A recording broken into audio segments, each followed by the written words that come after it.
Sujet numéro 1. Avant de commencer cet exercice, je vais vous expliquer une méthode simple pour en tirer le meilleur bénéfice. D'abord, je vous conseille de regarder la vidéo une première fois avec les sous-titres activés. Cela va vous aider à mieux comprendre le contenu, en faisant le lien entre ce que vous entendez et les mots écrits.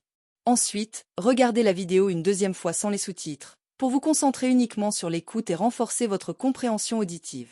Enfin, prenez un cahier et écrivez quelques phrases clés que vous avez retenues de l'épisode. Ce sera une bonne façon de consolider ce que vous avez appris tout en pratiquant l'écriture en français. En suivant cette méthode, vous verrez des progrès dans votre compréhension et votre capacité à vous exprimer en français. C'est parti!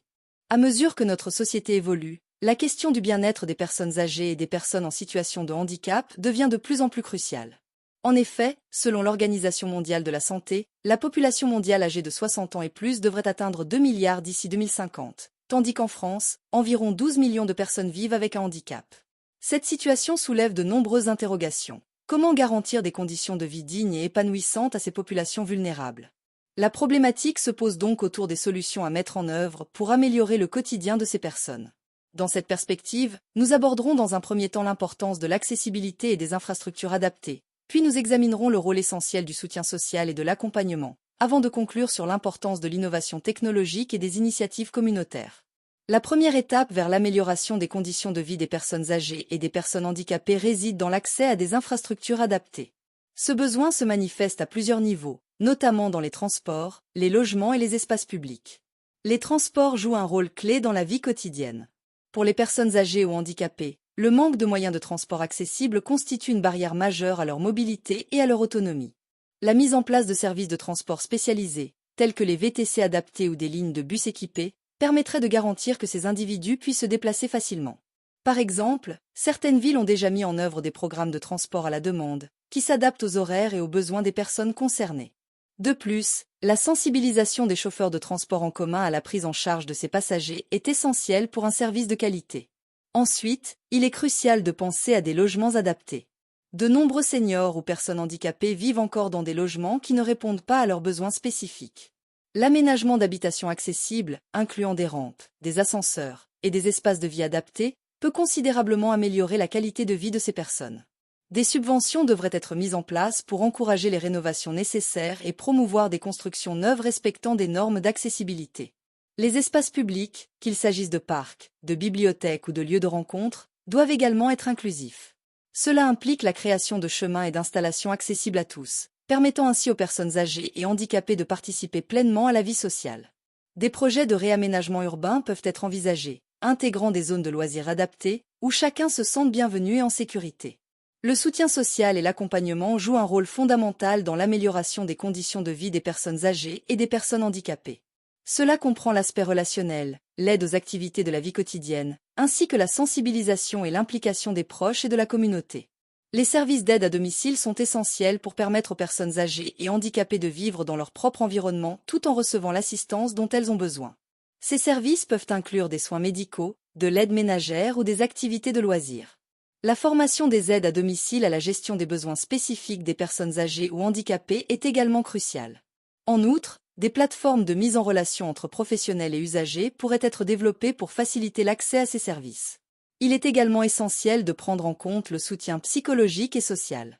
L'isolement est un problème fréquent chez les personnes âgées et handicapées qui peuvent se sentir marginalisées.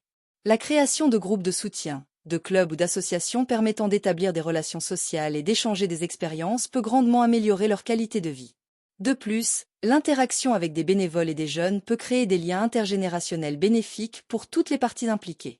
Les initiatives communautaires peuvent également contribuer à l'amélioration des conditions de vie. Des projets de jardinage partagé, des ateliers créatifs ou des activités sportives adaptées favorisent non seulement l'inclusion, mais également le bien-être physique et mental. Ces activités peuvent être soutenues par des associations locales ou des municipalités, créant ainsi un réseau de solidarité autour des personnes âgées et handicapées. Enfin, la sensibilisation de la société est primordiale. Il est nécessaire de lutter contre les stéréotypes et de promouvoir une image positive des personnes âgées et handicapées. Des campagnes de sensibilisation pourraient être menées dans les écoles, les entreprises et les communautés pour encourager l'empathie et la solidarité. En impliquant la société dans ces enjeux, nous pouvons construire une communauté plus inclusive et respectueuse des différences. Dans un monde en constante évolution, l'innovation technologique représente un atout majeur pour améliorer les conditions de vie des personnes âgées et handicapées. Parallèlement, le développement d'initiatives communautaires peut également jouer un rôle clé. Les avancées technologiques offrent une multitude de solutions adaptées aux besoins spécifiques de ces populations. Les technologies d'assistance, telles que les aides à la mobilité, fauteuils roulants électriques, scooters, et les dispositifs de communication, tablettes, smartphones avec applications spécifiques, permettent d'améliorer l'autonomie des personnes. Par exemple, des applications peuvent être développées pour faciliter les rendez-vous médicaux ou la gestion des médicaments. Il est impératif que ces technologies soient accessibles financièrement et que les utilisateurs soient formés à leur utilisation.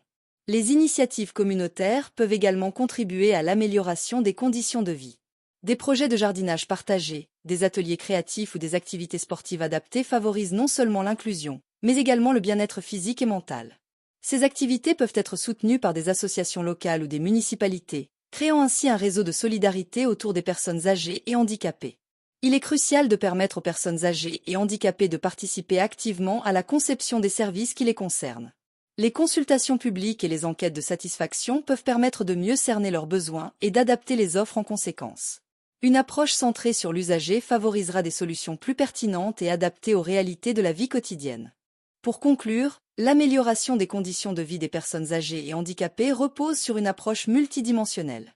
L'accessibilité et les infrastructures adaptées, le soutien social et l'accompagnement, ainsi que l'innovation technologique et les initiatives communautaires sont autant de leviers à actionner pour garantir un quotidien digne et épanouissant à ces populations. Il appartient à chacun d'entre nous de contribuer à cette démarche, car une société inclusive et respectueuse des différences est le reflet de notre humanité. Nous devons œuvrer ensemble pour construire un avenir où chaque individu, quel que soit son âge ou son état de santé, puisse vivre en toute dignité et avec toutes les opportunités qui lui sont dues.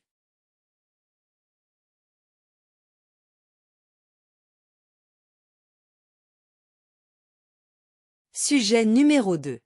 Avant de commencer cet exercice, je vais vous expliquer une méthode simple pour en tirer le meilleur bénéfice. D'abord, je vous conseille de regarder la vidéo une première fois avec les sous-titres activés. Cela va vous aider à mieux comprendre le contenu, en faisant le lien entre ce que vous entendez et les mots écrits. Ensuite, regardez la vidéo une deuxième fois sans les sous-titres, pour vous concentrer uniquement sur l'écoute et renforcer votre compréhension auditive. Enfin, prenez un cahier et écrivez quelques phrases clés que vous avez retenues de l'épisode. Ce sera une bonne façon de consolider ce que vous avez appris tout en pratiquant l'écriture en français. En suivant cette méthode, vous verrez des progrès dans votre compréhension et votre capacité à vous exprimer en français. C'est parti!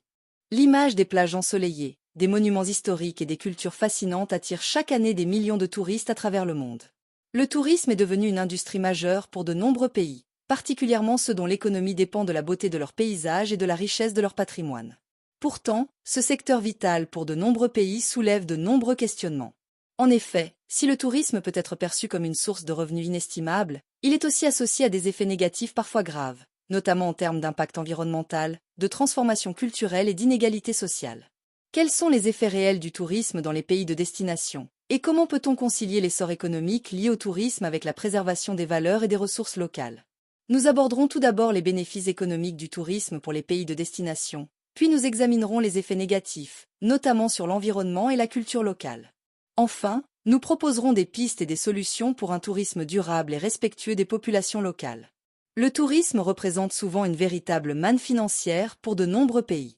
Dans certaines régions, il constitue même la première source de revenus, dépassant l'industrie, l'agriculture ou même les ressources naturelles. Ce secteur apporte des devises étrangères qui peuvent renforcer l'économie locale et stimuler d'autres secteurs de manière indirecte. Grâce aux recettes touristiques, les gouvernements peuvent investir dans des infrastructures qui profitent à la fois aux visiteurs et aux résidents. Nouvelles routes, services de transport, aéroports, et même les réseaux de communication bénéficient de cet afflux de fonds. Par exemple, l'aéroport international de Dubaï a vu sa capacité augmenter considérablement pour soutenir le tourisme, ce qui a en retour facilité l'accès à cette région pour le commerce et les échanges internationaux. Au niveau de l'emploi, l'industrie touristique favorise la création de nombreux emplois, souvent plus accessibles que dans d'autres secteurs. Ces emplois peuvent aller des postes qualifiés dans la gestion hôtelière aux emplois de services comme les guides touristiques, les employés de restaurants et les vendeurs d'artisanat. Ces derniers, bien que parfois sous-rémunérés, permettent à des milliers de personnes d'accéder à une forme de revenu stable. En Espagne, par exemple, les Baléares ou la Costa del Sol vivent presque exclusivement du tourisme, attirant chaque année des millions de visiteurs. Dans certains pays en développement, Ce secteur devient ainsi une opportunité pour les jeunes générations, souvent à la recherche d'emplois stables dans des régions où les opportunités sont rares. Toutefois, ces retombées économiques ne se répartissent pas toujours de manière équitable. Dans de nombreux cas, les bénéfices restent concentrés entre les mains des grandes entreprises hôtelières internationales, tandis que les petites entreprises locales n'en perçoivent qu'une part limitée. Les populations locales, bien qu'elles profitent parfois de l'amélioration des infrastructures, peuvent ainsi rester en marge des bénéfices réels du tourisme. Les effets négatifs du tourisme, bien qu'ils ne soient pas immédiatement visibles, sont parfois très lourds pour les pays de destination, tant sur le plan environnemental que culturel. L'afflux massif de visiteurs met une pression énorme sur les écosystèmes locaux. Les plages, les parcs naturels, les montagnes, qui sont des attractions touristiques majeures, subissent souvent des dommages dus à la fréquentation excessive. Dans certaines régions comme les îles thaïlandaises ou les récifs coralliens des Caraïbes, le tourisme de masse a entraîné une dégradation des écosystèmes marins, avec des coraux endommagés et une faune perturbée par l'activité humaine. Les visiteurs, bien qu'attirés par la beauté naturelle, contribuent parfois involontairement à la détruire en laissant des déchets, en consommant de l'eau de manière excessive ou en contribuant à la pollution des sols et des eaux. L'empreinte écologique des infrastructures touristiques est également un problème majeur. Les hôtels de luxe, les centres de villégiature et les complexes touristiques consomment souvent des quantités massives d'eau, parfois au détriment des populations locales, en particulier dans les zones arides. Par exemple, au Mexique, dans la région de Cancún, la demande en eau des complexes hôteliers dépasse de loin les réserves locales, ce qui fragilise l'approvisionnement pour les habitants et affecte les écosystèmes environnants. Les ressources en énergie sont également mobilisées de manière disproportionnée pour répondre aux besoins des touristes, créant ainsi des tensions sur les ressources locales. Sur le plan culturel, les effets du tourisme sont tout aussi significatifs. En cherchant à plaire aux visiteurs, certaines destinations modifient leurs traditions et leurs coutumes, ce qui peut entraîner une folklorisation des cultures locales. Les danses traditionnelles, les rites religieux, les costumes ou encore les langues locales peuvent être simplifiés ou transformés pour être présentés comme des spectacles aux touristes. Par exemple, dans certains pays d'Asie du Sud-Est, les cérémonies religieuses sont désormais programmées en fonction des horaires de visite touristique, perdant ainsi de leur caractère authentique pour se transformer en attraction. Cette perte de l'authenticité peut conduire les communautés à ressentir un certain mal-être, voire un rejet de leur propre culture. Les dynamiques sociales sont également affectées. L'afflux de touristes dans des zones populaires entraîne souvent une hausse des prix de l'immobilier, ce qui rend difficile l'accès au logement pour les habitants locaux. C'est le cas à Barcelone, où les prix des logements ont explosé à cause de la demande croissante de locations touristiques de courte durée, poussant de nombreux résidents hors de leur propre quartier. Ces transformations économiques créent aussi des inégalités sociales, opposant les travailleurs du tourisme, souvent sous-payés, aux visiteurs étrangers qui dépensent parfois des sommes considérables. Ces tensions peuvent provoquer une forme de ressentiment à l'égard des touristes, ce qui met en danger la relation harmonieuse entre les locaux et les visiteurs. Face à ces défis, un modèle de tourisme plus responsable et durable devient essentiel. Le tourisme durable vise à minimiser les impacts négatifs du tourisme tout en favorisant le développement économique et le respect des cultures locales. Cette approche repose sur 3 principes majeurs: la protection de l'environnement, le respect des communautés locales et la viabilité économique à long terme. De plus en plus de pays et d'entreprises s'engagent dans des initiatives de tourisme écologique pour minimiser les impacts environnementaux. Certains hôtels et centres touristiques optent pour des pratiques durables en économisant l'eau, en réduisant leur consommation d'énergie et en favorisant le recyclage des déchets. Par exemple, le Costa Rica, pays pionnier en écotourisme, propose des activités en pleine nature tout en respectant des règles strictes de protection de la biodiversité. De même, les réserves naturelles communautaires permettent aux habitants de gérer eux-mêmes les zones naturelles, les rendant responsables de leur conservation tout en bénéficiant des retombées économiques. L'éducation des touristes et la sensibilisation des acteurs du secteur touristique sont également essentielles. En étant informés des conséquences de leurs actes, les touristes peuvent adopter un comportement plus responsable, comme réduire leur consommation de plastique, respecter la faune locale, ou encore choisir des hébergements labellisés verts. Des campagnes de sensibilisation, comme celles menées par l'Organisation mondiale du tourisme, OMT, encouragent les voyageurs à respecter l'environnement et les populations locales. Le tourisme durable valorise également les cultures locales, en mettant en avant leurs richesses sans chercher à les transformer pour satisfaire des attentes touristiques. Certains pays favorisent ainsi le tourisme participatif ou tourisme communautaire, où les voyageurs peuvent partager le quotidien des habitants sans altérer leurs traditions. En Bolivie, par exemple, des communautés indigènes proposent des séjours où les visiteurs découvrent leur mode de vie, leurs valeurs et leurs coutumes, dans un cadre respectueux et authentique. Ces pratiques encouragent le développement économique local tout en évitant la dénaturation des cultures traditionnelles.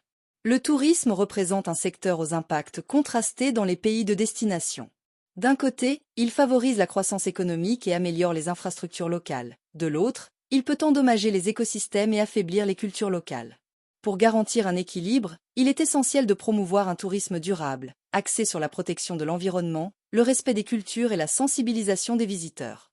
Un tel modèle permettrait de préserver les ressources naturelles et culturelles tout en assurant un développement harmonieux et inclusif pour les générations futures. Sujet numéro 3. Avant de commencer cet exercice, je vais vous expliquer une méthode simple pour en tirer le meilleur bénéfice. D'abord, je vous conseille de regarder la vidéo une première fois avec les sous-titres activés. Cela va vous aider à mieux comprendre le contenu, en faisant le lien entre ce que vous entendez et les mots écrits. Ensuite, regardez la vidéo une deuxième fois sans les sous-titres, pour vous concentrer uniquement sur l'écoute et renforcer votre compréhension auditive. Enfin, prenez un cahier et écrivez quelques phrases clés que vous avez retenues de l'épisode. Ce sera une bonne façon de consolider ce que vous avez appris tout en pratiquant l'écriture en français. En suivant cette méthode, vous verrez des progrès dans votre compréhension et votre capacité à vous exprimer en français. C'est parti! Aujourd'hui, dans nos cours de récréation, dans les couloirs des collèges et lycées, et jusque dans les salles de classe, il est difficile de ne pas remarquer la prédominance des marques de sport. Nike, Adidas, Puma, pour ne citer qu'elles, font bien plus que proposer des vêtements et des chaussures. Elles s'imposent comme de véritables symboles d'appartenance et de reconnaissance pour les adolescents, qui voient en elles bien plus qu'un simple logo. Face à cette omniprésence, une question se pose. Pourquoi les marques exercent-elles une telle influence sur les jeunes? Comment arrivent-elles à s'infiltrer dans la vie des adolescents au point d'en influencer leur identité? Enfin, quelles conséquences cette culture de marque peut-elle avoir sur le milieu scolaire, où chacun est en principe censé se sentir égal et libre de s'exprimer? Pour répondre à ces interrogations, nous analyserons d'abord les stratégies marketing mises en place par ces marques pour cibler les jeunes. Ensuite, nous étudierons l'impact de cette influence sur la construction identitaire des adolescents.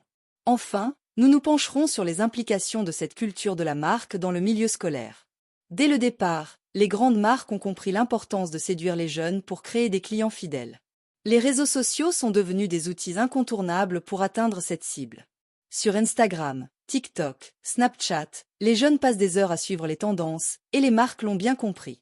Elles investissent massivement dans des campagnes publicitaires où des influenceurs, véritables modèles pour les jeunes, arborent leurs produits.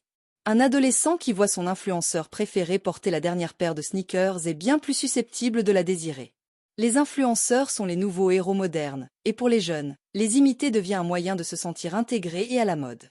En parallèle, les marques s'appuient sur la publicité ciblée et la personnalisation. Aujourd'hui, grâce aux données recueillies, elles savent exactement quel type de publicité proposer et à quel moment. Si un adolescent s'intéresse au basketball, il verra des annonces de Nike avec ses joueurs préférés. Cette personnalisation crée une connexion émotionnelle, où le jeune a l'impression que la marque répond à ses goûts, ses passions, voire à son identité. Enfin, les marques utilisent la stratégie de l'exclusivité avec des éditions limitées. En lançant des produits en quantité restreinte, elles créent un sentiment d'urgence. Les jeunes, de peur de manquer la dernière tendance, se ruent vers ces produits, ce qui renforce leur désir de posséder quelque chose de rare et d'exclusif. Ce système des drops devient une expérience en soi et crée un sentiment d'appartenance à un cercle restreint de privilégiés. Les conséquences de cette stratégie marketing sont profondes et influencent fortement la manière dont les jeunes construisent leur identité. En effet, pour les adolescents, porter une marque en vogue, c'est une manière de s'affirmer, de se démarquer et de se sentir reconnu par leur pairs. Dans cette phase délicate de la vie, où chaque individu cherche à définir qui il est, les marques deviennent des repères, voire des symboles d'appartenance. Pour un jeune, choisir Nike plutôt qu'Adidas peut être une manière de montrer son appartenance à un groupe, voire une tribu urbaine. Porter la même marque que ses amis renforce le sentiment de communauté et aide à se sentir accepté. Les marques deviennent ainsi des outils d'affirmation de soi, permettant aux adolescents de signaler sans même parler qu'ils sont ou du moins qu'ils souhaitent être. Cependant, cette pression à porter des marques populaires peut aussi avoir un effet néfaste sur leur estime de soi. Ceux qui ne peuvent pas se permettre d'acheter des produits de marque risquent de se sentir exclus ou moqués, ce qui affecte leur confiance en eux. En outre, les marques véhiculent des valeurs de performance et de succès, et les jeunes peuvent intérioriser ces valeurs au point de les associer à leurs propres valeurs personnelles. Ils croient alors que pour être quelqu'un, il faut posséder des produits de marque, ce qui crée un cercle vicieux de consommation pour se conformer aux attentes de la société. En fin de compte, en adoptant ces marques, les jeunes finissent souvent par absorber, sans s'en rendre compte, les valeurs que ces marques prônent, le succès, la réussite, la compétitivité. Ces valeurs deviennent des repères, des idéaux, et influencent la façon dont ils se perçoivent et perçoivent les autres. L'école, lieu qui devrait être synonyme d'égalité et de bienveillance, devient également le théâtre de cette compétition sociale imposée par les marques. Dans la cour de récréation, la popularité et le statut social sont souvent associés à la possession de vêtements ou d'accessoires de marque. Les jeunes qui ne possèdent pas ces marques peuvent se sentir marginalisés. Cette pression sociale peut créer des clivages et renforcer les inégalités, car ceux qui ne peuvent pas se permettre ces marques se trouvent exclus de certaines dynamiques de groupe. Face à ce phénomène, certaines écoles ont décidé de mettre en place l'uniforme obligatoire. Cette mesure vise à réduire les différences sociales et à créer une forme d'égalité entre les élèves. Avec un uniforme, chaque élève est sur un pied d'égalité, ce qui limite la compétition autour des marques et réduit les moqueries liées aux vêtements. Cependant, cette solution est controversée, car certains estiment qu'elle prive les jeunes de leur liberté d'expression et de leur individualité. Par ailleurs, pour contrer cette pression des marques, de plus en plus d'écoles organisent des programmes de sensibilisation à la consommation responsable. Ces initiatives encouragent les jeunes à réfléchir à leur choix de consommation, à prendre conscience de l'impact environnemental de la surconsommation et à privilégier des marques durables ou locales. Ces programmes permettent de développer chez les adolescents un esprit critique vis-à-vis des marques et de les aider à adopter des valeurs d'authenticité et de durabilité, au lieu de se laisser dicter leur identité par des logos. En conclusion, les grandes marques ont réussi à s'implanter profondément dans le quotidien des adolescents, façonnant leur manière de penser, de se percevoir et de se définir. Leur influence dépasse le simple domaine commercial pour s'inscrire dans le domaine identitaire et social. La culture de marque impose des standards et des valeurs que les jeunes adoptent parfois inconsciemment, et elle finit par s'immiscer jusque dans les écoles. Néanmoins, il est possible de trouver un équilibre. Si l'influence des marques est difficilement évitable, il est essentiel d'éduquer les jeunes à être des consommateurs avertis et responsables. L'éducation et la sensibilisation sont des outils puissants pour leur permettre de construire leur identité indépendamment des marques et d'apprendre à valoriser l'authenticité et la diversité des personnalités. Le défi reste grand, mais cette prise de conscience pourrait aider les générations futures à voir au-delà des logos et des marques, pour se forger leur propre chemin et leurs propres valeurs.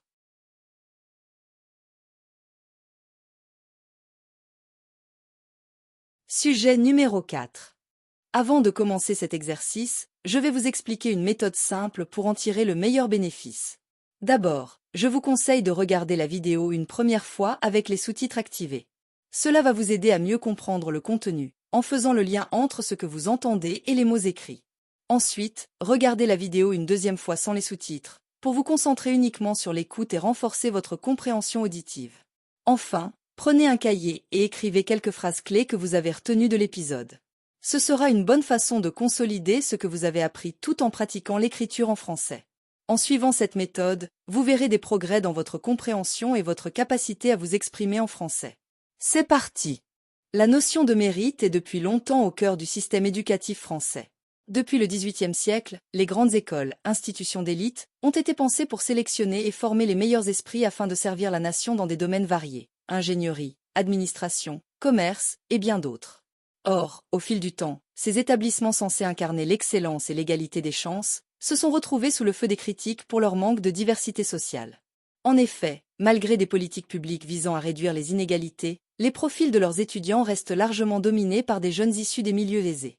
La mise en place de mesures de discrimination positive à l'entrée de ces écoles suscite ainsi un vif débat, opposant ceux qui voient une avancée pour l'égalité des chances et ceux qui craignent une remise en cause du mérite académique. Dans un contexte où l'égalité des chances est une valeur phare de la République, est-il légitime de recourir à la discrimination positive pour diversifier les profils sociaux dans les grandes écoles? Comment ces politiques peuvent-elles favoriser l'inclusion sans compromettre les critères d'excellence qui caractérisent ces institutions? Pour répondre à ces questions, il conviendra tout d'abord de définir les contours de la discrimination positive dans le contexte français, en analysant ses fondements et objectifs. Nous examinerons ensuite les arguments en faveur de ces politiques, en mettant en lumière leur impact potentiel sur la représentation sociale au sein des grandes écoles. Enfin, nous discuterons des critiques et des risques associés à la discrimination positive, en abordant notamment la question de l'équité et des effets sur la perception de la sélection académique. La discrimination positive, ou l'action positive, fait référence à des politiques et mesures qui visent à compenser les inégalités subies par certains groupes sociaux, en leur offrant des opportunités spéciales pour accéder à certains domaines. Introduite aux États-Unis dans les années 1960 pour pallier les discriminations raciales, cette politique a été adoptée en France avec des nuances, pour répondre aux disparités sociales et géographiques qui influencent l'accès aux études supérieures. Au sein des grandes écoles, la discrimination positive se manifeste principalement par des programmes d'égalité des chances, des conventions EP, zones d'éducation prioritaire, et des quotas de boursiers.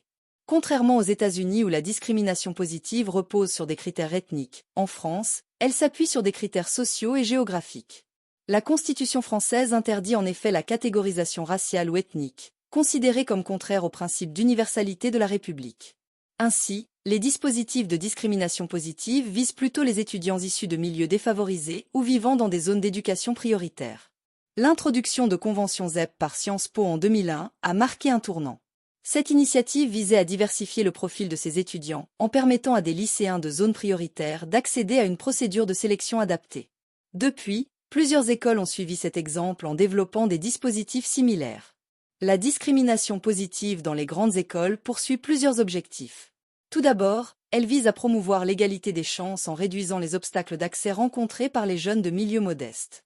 En diversifiant les profils, les écoles espèrent également améliorer le climat d'inclusivité, encourager la diversité des points de vue et à terme, mieux représenter la société dans sa globalité. En outre, ces politiques répondent à un enjeu de légitimité. Les grandes écoles, financées en partie par des fonds publics, ont la responsabilité de former les futures élites de la nation. La sous-représentation de certaines catégories sociales dans leur rang pose donc un problème éthique et social majeur. La discrimination positive suscite des débats intenses, mais ses partisans avancent plusieurs arguments en sa faveur, en insistant sur son potentiel de transformation sociale et ses effets bénéfiques pour l'ensemble de la société. Malgré les efforts pour démocratiser l'accès à l'enseignement supérieur, les grandes écoles restent peu accessibles aux jeunes de milieux défavorisés. Les frais de scolarité élevés, le coût de la vie dans les grandes villes, et les conditions d'apprentissage inégales dans le secondaire sont autant d'obstacles qui freinent l'accès de ces jeunes aux études d'excellence. La discrimination positive apparaît ainsi comme un outil efficace pour compenser ces disparités, en offrant des chances équitables de réussite. Au-delà des questions d'équité, la diversité sociale est reconnue comme un facteur de richesse intellectuelle et culturelle. Dans un environnement où se côtoient des étudiants aux expériences variées, les échanges et la coopération sont renforcés. Cela permet aux étudiants de mieux comprendre les réalités socio-économiques et d'enrichir leur propre formation. En outre, les politiques de discrimination positive contribuent à corriger l'image élitiste et parfois excluante des grandes écoles, favorisant ainsi leur acceptation sociale. En formant des étudiants issus de tous horizons, les grandes écoles favorisent également une plus grande mobilité sociale. Cette mobilité est bénéfique pour l'ensemble de la société, car elle contribue à réduire les inégalités, renforce le sentiment de cohésion nationale et soutient une croissance économique inclusive. En intégrant des étudiants de milieux modestes, les écoles permettent à des talents inexplorés de s'épanouir, ce qui enrichit les secteurs professionnels et académiques. Si la discrimination positive présente des avantages indéniables, elle soulève également des réserves, notamment sur la question de l'équité et des effets potentiellement contre-productifs sur le mérite académique et la perception des grandes écoles. L'un des principaux risques de la discrimination positive est qu'elle peut engendrer un sentiment de stigmatisation. Les étudiants admis grâce à ces dispositifs peuvent se sentir étiquetés comme favorisés et non méritants. Cela peut avoir des conséquences sur leur confiance en eux et sur leur intégration au sein des écoles. De plus, certains craignent que les entreprises ou la société perçoivent ces étudiants comme moins compétents, ce qui pourrait nuire à leur perspective professionnelle. La discrimination positive est parfois perçue comme une atteinte au principe d'égalité des chances, puisqu'elle favorise certains groupes par rapport à d'autres. En instituant des quotas ou des voies spécifiques pour les candidats défavorisés, elle risque de créer un sentiment d'injustice chez les autres candidats qui, bien que méritants, pourraient voir leur admission compromise. Enfin, certains critiques redoutent que la discrimination positive affaiblisse les critères d'excellence, et par extension, la qualité de la formation. Si les dispositifs sont mal encadrés, les grandes écoles pourraient se retrouver à abaisser leurs exigences pour respecter les quotas, au détriment du niveau académique global. Les partisans de cette opinion estiment que l'excellence des grandes écoles est un patrimoine à protéger et qu'il ne faut pas le compromettre pour des raisons idéologiques. La discrimination positive à l'entrée des grandes écoles en France est un sujet complexe, mêlant enjeux éthiques, sociaux et académiques.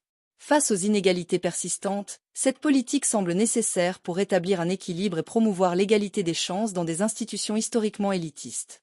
Toutefois, elle ne doit pas se faire au détriment de l'exigence et de la qualité académique, qui constitue le cœur même de la mission de ces écoles. À terme, il semble pertinent de réfléchir à des solutions complémentaires, comme l'amélioration de l'accès à une préparation de qualité pour tous, afin d'atteindre un équilibre entre mérite et équité, qui ferait pleinement honneur aux idéaux de la République. Sujet numéro 6. Avant de commencer cet exercice, je vais vous expliquer une méthode simple pour en tirer le meilleur bénéfice. D'abord, je vous conseille de regarder la vidéo une première fois avec les sous-titres activés. Cela va vous aider à mieux comprendre le contenu, en faisant le lien entre ce que vous entendez et les mots écrits. Ensuite, regardez la vidéo une deuxième fois sans les sous-titres, pour vous concentrer uniquement sur l'écoute et renforcer votre compréhension auditive. Enfin, prenez un cahier et écrivez quelques phrases clés que vous avez retenues de l'épisode. Ce sera une bonne façon de consolider ce que vous avez appris tout en pratiquant l'écriture en français. En suivant cette méthode, vous verrez des progrès dans votre compréhension et votre capacité à vous exprimer en français. C'est parti! Le financement des universités et des grandes écoles est un enjeu crucial qui touche au fondement même de notre société, à savoir l'égalité d'accès à l'éducation et la justice sociale. Les questions autour des frais de scolarité et de leur impact sur la diversité socio-économique des étudiants deviennent de plus en plus pertinentes dans un contexte où la mondialisation et la compétitivité économique imposent de nouvelles exigences aux institutions académiques.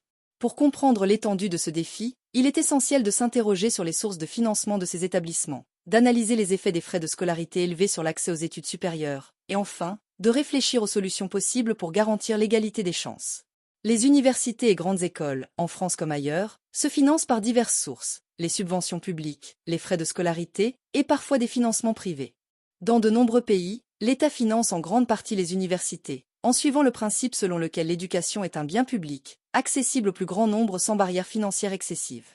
Cependant, l'insuffisance des fonds publics conduit certaines institutions à recourir à des sources alternatives, comme des partenariats privés ou des augmentations de frais d'inscription. Par exemple, dans les universités américaines, le financement dépend largement des frais de scolarité, qui peuvent atteindre des dizaines de milliers de dollars par an. En France, la situation est différente. Les universités sont principalement publiques et les frais de scolarité sont faibles, mais les grandes écoles, notamment les écoles de commerce et certaines écoles d'ingénieurs, imposent des frais bien plus élevés. Cela soulève une question cruciale. Comment concilier l'accès à une éducation de qualité avec un modèle économique qui exige de plus en plus de financement? Les grandes écoles françaises, réputées pour leur excellence académique, justifient souvent leurs frais élevés par la qualité des infrastructures, le réseau professionnel et le soutien personnalisé qu'elles offrent à leurs étudiants. Cependant, ces frais de scolarité élevés posent un problème d'accessibilité, écartant les étudiants issus de milieux moins favorisés.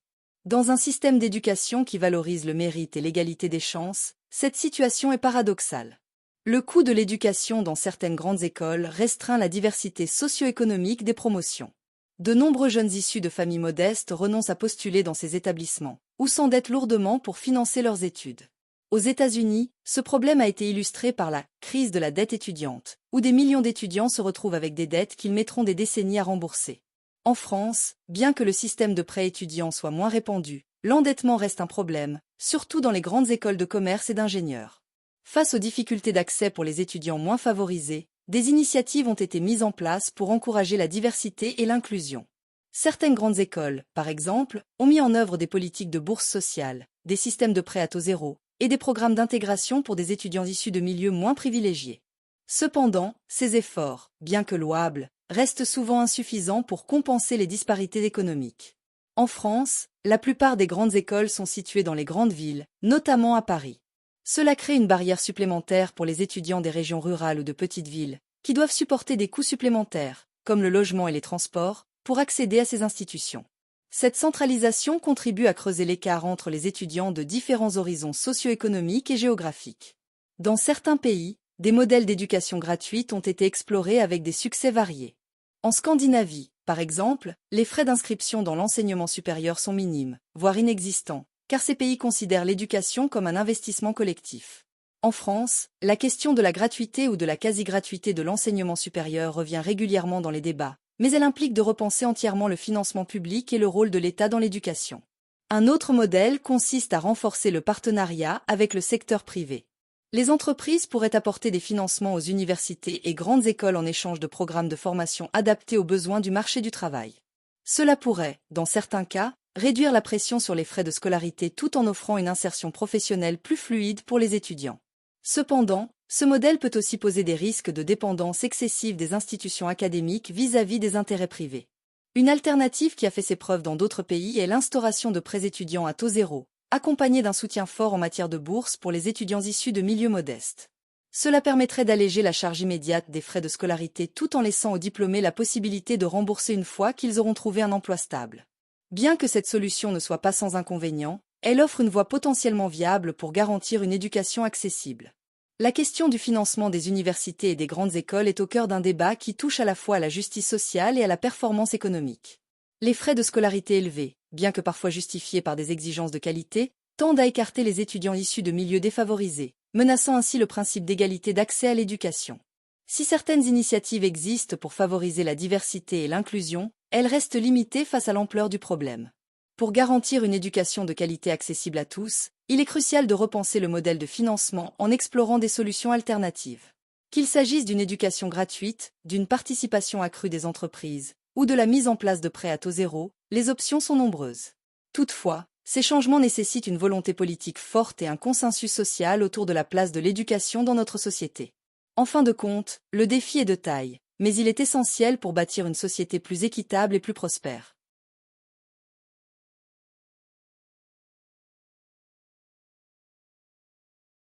Sujet numéro 6. Avant de commencer cet exercice, je vais vous expliquer une méthode simple pour en tirer le meilleur bénéfice. D'abord, je vous conseille de regarder la vidéo une première fois avec les sous-titres activés. Cela va vous aider à mieux comprendre le contenu, en faisant le lien entre ce que vous entendez et les mots écrits. Ensuite, regardez la vidéo une deuxième fois sans les sous-titres, pour vous concentrer uniquement sur l'écoute et renforcer votre compréhension auditive. Enfin, prenez un cahier et écrivez quelques phrases clés que vous avez retenues de l'épisode. Ce sera une bonne façon de consolider ce que vous avez appris tout en pratiquant l'écriture en français. En suivant cette méthode, vous verrez des progrès dans votre compréhension et votre capacité à vous exprimer en français. C'est parti! Les musées publics jouent un rôle fondamental dans la préservation et la diffusion du patrimoine culturel. En tant qu'institution éducative et culturelle, ils permettent à chacun de découvrir l'art, l'histoire et la diversité des cultures, contribuant ainsi à la formation de l'identité collective. Cependant, une tendance préoccupante se développe, l'augmentation des prix d'entrée, qui rend l'accès au musée de plus en plus difficile pour de nombreux visiteurs, en particulier pour les classes sociales défavorisées. Alors que les musées ont pour vocation de transmettre la culture au plus grand nombre, cette hausse tarifaire soulève des questions importantes sur l'accessibilité de ce service public et sur le rôle du ministère de la Culture, en charge de la gestion de ces institutions. Face à ce dilemme, une question revient fréquemment. Les musées nationaux devraient-ils être gratuits? Cette question complexe implique des enjeux variés, tels que le financement des musées, la rentabilité économique et la mission de service public. Il est donc crucial d'analyser cette problématique sous plusieurs angles pour comprendre les différentes implications qu'elle entraîne. Dans cet épisode, nous examinerons d'abord les enjeux liés à la rentabilité des musées, puis nous discuterons de l'importance de l'accessibilité culturelle pour la société. Enfin, nous explorerons les possibles solutions pour concilier rentabilité et accessibilité, tout en prenant en compte l'évolution des pratiques culturelles à l'ère numérique. Les musées, en tant qu'institutions culturelles, nécessitent un budget conséquent pour leur fonctionnement. Entre les frais de maintenance, les coûts de restauration des œuvres, les salaires des employés et les expositions temporaires, les dépenses sont considérables. Par exemple, le Louvre, l'un des musées les plus visités au monde, dispose d'un budget de fonctionnement annuel dépassant les 200 millions d'euros. Ce budget est principalement financé par des subventions de l'État, mais il dépend également des revenus générés par les entrées payantes. Cependant, le budget alloué par l'État ne suffit souvent pas à couvrir ces coûts. Selon une étude du ministère de la Culture, les subventions publiques ont connu une stagnation, tandis que les charges de fonctionnement augmentent chaque année. Cela pousse certaines institutions à augmenter leurs tarifs d'entrée pour assurer leur rentabilité. Cela est particulièrement vrai pour les grands musées, qui accueillent des millions de visiteurs chaque année et doivent constamment innover pour répondre aux attentes du public. Le développement du tourisme de masse a introduit une dimension concurrentielle pour les musées publics. Ces derniers doivent rivaliser avec les musées privés et d'autres attractions culturelles pour attirer les visiteurs. De plus, les musées doivent s'adapter aux exigences des touristes, qui recherchent des expériences culturelles uniques et mémorables. Pour répondre à ces attentes, les musées nationaux proposent souvent des services supplémentaires, tels que des expositions temporaires, des visites guidées et des ateliers, qui peuvent générer des revenus supplémentaires. Cette logique de rentabilité peut entraîner une dilution de la mission éducative des musées. En cherchant à maximiser les revenus, les musées peuvent être tentés de privilégier des expositions populaires mais moins significatives sur le plan culturel. Par exemple, des expositions consacrées à des célébrités ou des thèmes grand public peuvent attirer plus de visiteurs, mais elles ne contribuent pas nécessairement à la préservation du patrimoine culturel. Cette orientation commerciale peut avoir des conséquences néfastes sur l'expérience des visiteurs. Lorsque le profit devient la priorité, les musées risquent de négliger leur rôle éducatif. La qualité des expositions peut en pâtir, car elles peuvent être conçues davantage pour attirer les foules que pour transmettre des connaissances. De plus, la dépendance à l'égard des revenus d'entrée peut limiter la diversité des collections et des thèmes abordés. La peur de perdre des visiteurs peut amener les directeurs de musées à éviter des sujets controversés ou à ne pas exposer des œuvres moins connues mais tout aussi importantes. Les musées ont un rôle fondamental dans la transmission des connaissances et l'éducation. Ils permettent au public de découvrir l'art, l'histoire et la culture d'une manière concrète et interactive. Ils offrent également des programmes éducatifs, des visites scolaires et des ateliers qui favorisent l'apprentissage et la curiosité. En rendant les musées payants, on restreint leur accessibilité, surtout pour les classes sociales les plus défavorisées, qui peuvent renoncer à ces sorties culturelles. Il est important de rappeler que l'accès à la culture ne devrait pas dépendre des moyens financiers. Selon une enquête menée par l'Observatoire des inégalités, 40% des Français affirment qu'ils n'ont pas les moyens de visiter régulièrement des musées. Cela soulève des questions cruciales sur l'équité et l'égalité d'accès à la culture. La gratuité des musées, comme cela a été expérimenté en France pour les moins de 26 ans et les enseignants, est une initiative qui vise à démocratiser l'accès à la culture. Cette politique a permis d'augmenter le nombre de visiteurs parmi les jeunes et les familles, encourageant une fréquentation plus diversifiée. En 2019, une étude de la Réunion des musées nationaux a révélé que les visites des jeunes avaient augmenté de 25% suite à l'instauration de la gratuité. Cependant, cette gratuité est souvent temporaire ou conditionnelle. Par exemple, les musées peuvent offrir des entrées gratuites certains jours, mais cela ne résout pas le problème de l'accessibilité à long terme.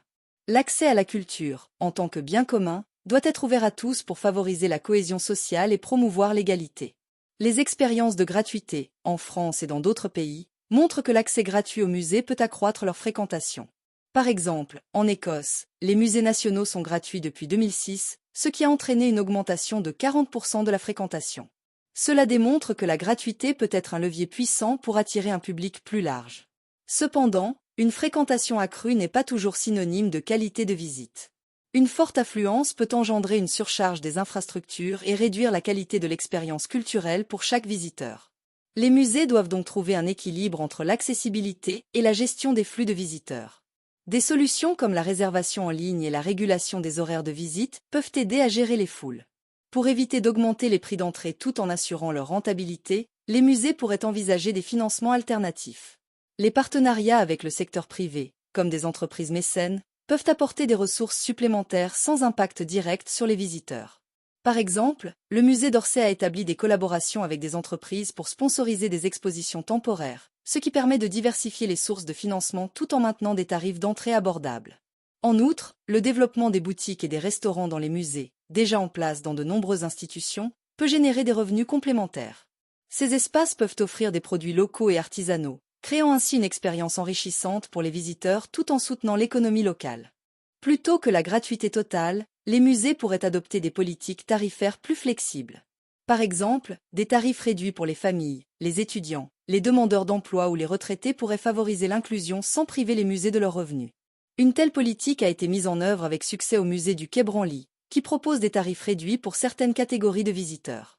Par ailleurs, une gratuité partielle, réservée à certaines périodes de l'année ou à des jours spécifiques, pourrait également encourager la fréquentation tout en contrôlant les flux de visiteurs. Des initiatives comme la Nuit des musées, qui permet aux visiteurs d'accéder gratuitement à divers musées une fois par an, montrent que la gratuité peut être bénéfique tout en maintenant une régulation. Avec l'évolution de la technologie, les musées peuvent aussi proposer des visites virtuelles et des contenus en ligne. Cette approche permet de rendre les œuvres accessibles à tous, indépendamment de la situation géographique et des horaires d'ouverture. Le musée du Louvre, par exemple, a lancé une série de visites virtuelles, permettant aux internautes de découvrir ses collections depuis chez eux. Cela peut également inciter les visiteurs potentiels à se déplacer physiquement pour découvrir les expositions. Par ailleurs, les expositions itinérantes, organisées dans différentes régions, facilitent l'accès des publics éloignés des grandes villes et réduisent la nécessité de se rendre dans les grands musées. Cette initiative permet de promouvoir la culture et d'assurer que les trésors nationaux sont visibles et accessibles à tous, où qu'ils se trouvent. En conclusion, la question de la gratuité des musées nationaux renvoie à un dilemme complexe entre la nécessité de préserver le patrimoine national et celle d'assurer un accès égalitaire à la culture pour tous. Si la gratuité permet de démocratiser l'accès à la culture, elle peut aussi entraîner des défis financiers et organisationnels pour les musées. Il est donc essentiel d'explorer des solutions innovantes qui permettent de concilier rentabilité et accessibilité. La réponse à la question « Les musées nationaux devraient-ils être gratuits ?» n'est pas simple. Elle nécessite une réflexion approfondie sur la mission des musées, les attentes du public et les moyens de financement. La solution pourrait résider dans un équilibre entre une politique de gratuité partielle et des sources de financement diversifiées. En conciliant rentabilité et accessibilité, les musées pourraient ainsi continuer à remplir leur mission culturelle et éducative sans sacrifier la qualité ni l'égalité d'accès. La culture doit être un patrimoine partagé, accessible à tous, car elle constitue la mémoire collective d'une société et un vecteur d'unité dans la diversité.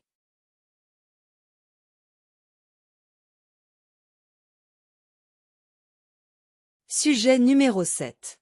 Avant de commencer cet exercice, je vais vous expliquer une méthode simple pour en tirer le meilleur bénéfice. D'abord, je vous conseille de regarder la vidéo une première fois avec les sous-titres activés. Cela va vous aider à mieux comprendre le contenu, en faisant le lien entre ce que vous entendez et les mots écrits. Ensuite, regardez la vidéo une deuxième fois sans les sous-titres, pour vous concentrer uniquement sur l'écoute et renforcer votre compréhension auditive. Enfin, prenez un cahier et écrivez quelques phrases clés que vous avez retenues de l'épisode. Ce sera une bonne façon de consolider ce que vous avez appris tout en pratiquant l'écriture en français. En suivant cette méthode, vous verrez des progrès dans votre compréhension et votre capacité à vous exprimer en français. C'est parti! L'urbanisation rapide et les transformations qu'elle engendre sur le tissu social des villes sont des phénomènes aussi anciens que les grandes métropoles elles-mêmes. Toutefois, la manière dont certains quartiers urbains populaires se transforment aujourd'hui, avec l'arrivée de nouvelles populations plus aisées, suscite des débats sur les conséquences sociales de ces transformations. Un phénomène clé dans cette transformation est la gentrification. Par exemple, le quartier de Brooklyn à New York, autrefois symbole de diversité culturelle et sociale, est aujourd'hui devenu un centre prisé des jeunes professionnels et entrepreneurs fortunés, au point de rendre presque méconnaissable son caractère d'origine. Ce changement a des conséquences variées sur les habitants, les commerces et l'atmosphère même du quartier. La gentrification, généralement définie comme le processus par lequel des quartiers populaires deviennent progressivement des zones résidentielles plus aisées à la suite de l'arrivée de nouvelles populations plus riches, suscite de nombreuses questions sur les effets économiques et sociaux qu'elle entraîne. Pour certains, elle est un levier de revitalisation urbaine, permettant de rénover des quartiers souvent délaissés et d'attirer de nouveaux investissements. Cependant, pour d'autres, elle représente un facteur de disparition des populations locales, un processus d'exclusion qui renforce les inégalités sociales et efface les identités culturelles. Dans ce contexte, nous devons nous demander si la gentrification est véritablement un processus qui profite à tous ou si elle est, au contraire, un facteur de déséquilibre social.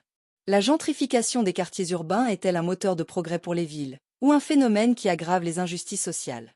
Pour répondre à cette question, nous allons d'abord explorer les avantages économiques et sociaux que ce processus peut offrir. Ensuite, nous nous pencherons sur ses conséquences négatives, notamment en ce qui concerne l'expulsion des populations et la perte d'identité culturelle des quartiers. L'un des principaux avantages de la gentrification réside dans sa capacité à revitaliser économiquement les quartiers urbains en déclin.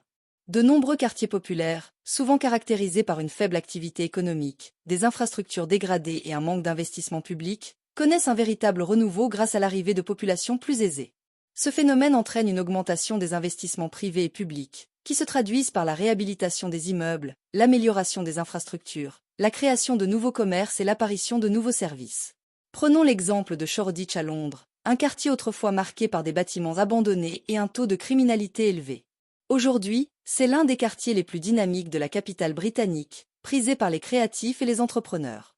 L'attrait pour ce quartier a généré des investissements dans la rénovation des immeubles, la création d'espaces verts et l'amélioration des transports publics. De plus, de nombreux commerces et entreprises locales y ont prospéré, attirant non seulement des habitants, mais aussi des touristes et des investisseurs étrangers. Ces améliorations ne profitent pas uniquement aux nouveaux arrivants. Les résidents locaux bénéficient également de meilleures infrastructures et services. Les espaces publics sont réaménagés, les écoles et les hôpitaux sont modernisés, et les transports deviennent plus accessibles. Ce processus peut également créer des emplois locaux, que ce soit dans le secteur du bâtiment, du commerce ou des services. Ainsi, la gentrification apporte une nouvelle dynamique économique dans des quartiers qui en avaient souvent bien besoin. Un autre avantage souvent mis en avant par les partisans de la gentrification est la réduction de la criminalité. L'installation de populations plus aisées s'accompagne souvent d'une augmentation de la surveillance, de la présence policière et de l'implantation de nouveaux commerces, ce qui contribue à rendre les quartiers plus sûrs. Dans le cas du quartier de Harlem à New York, autrefois réputé pour son taux élevé de criminalité, la gentrification a coïncidé avec une baisse significative des actes de délinquance. Des rues autrefois désertes et dangereuses sont devenues des lieux animés, avec des commerces ouverts tard le soir et une meilleure illumination. La réduction des espaces abandonnés, le développement de nouvelles activités économiques et la présence accrue de commerces contribuent à dissuader les comportements criminels.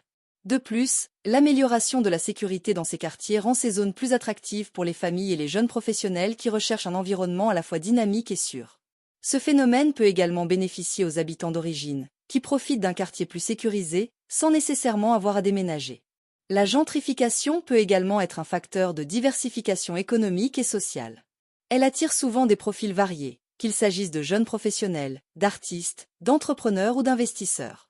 Cette diversité permet de créer une nouvelle dynamique au sein des quartiers, où se mélangent différentes cultures, professions et modes de vie. Dans certains cas, la gentrification permet d'introduire une forme de mixité sociale, où des populations issues de milieux différents se côtoient dans un même quartier.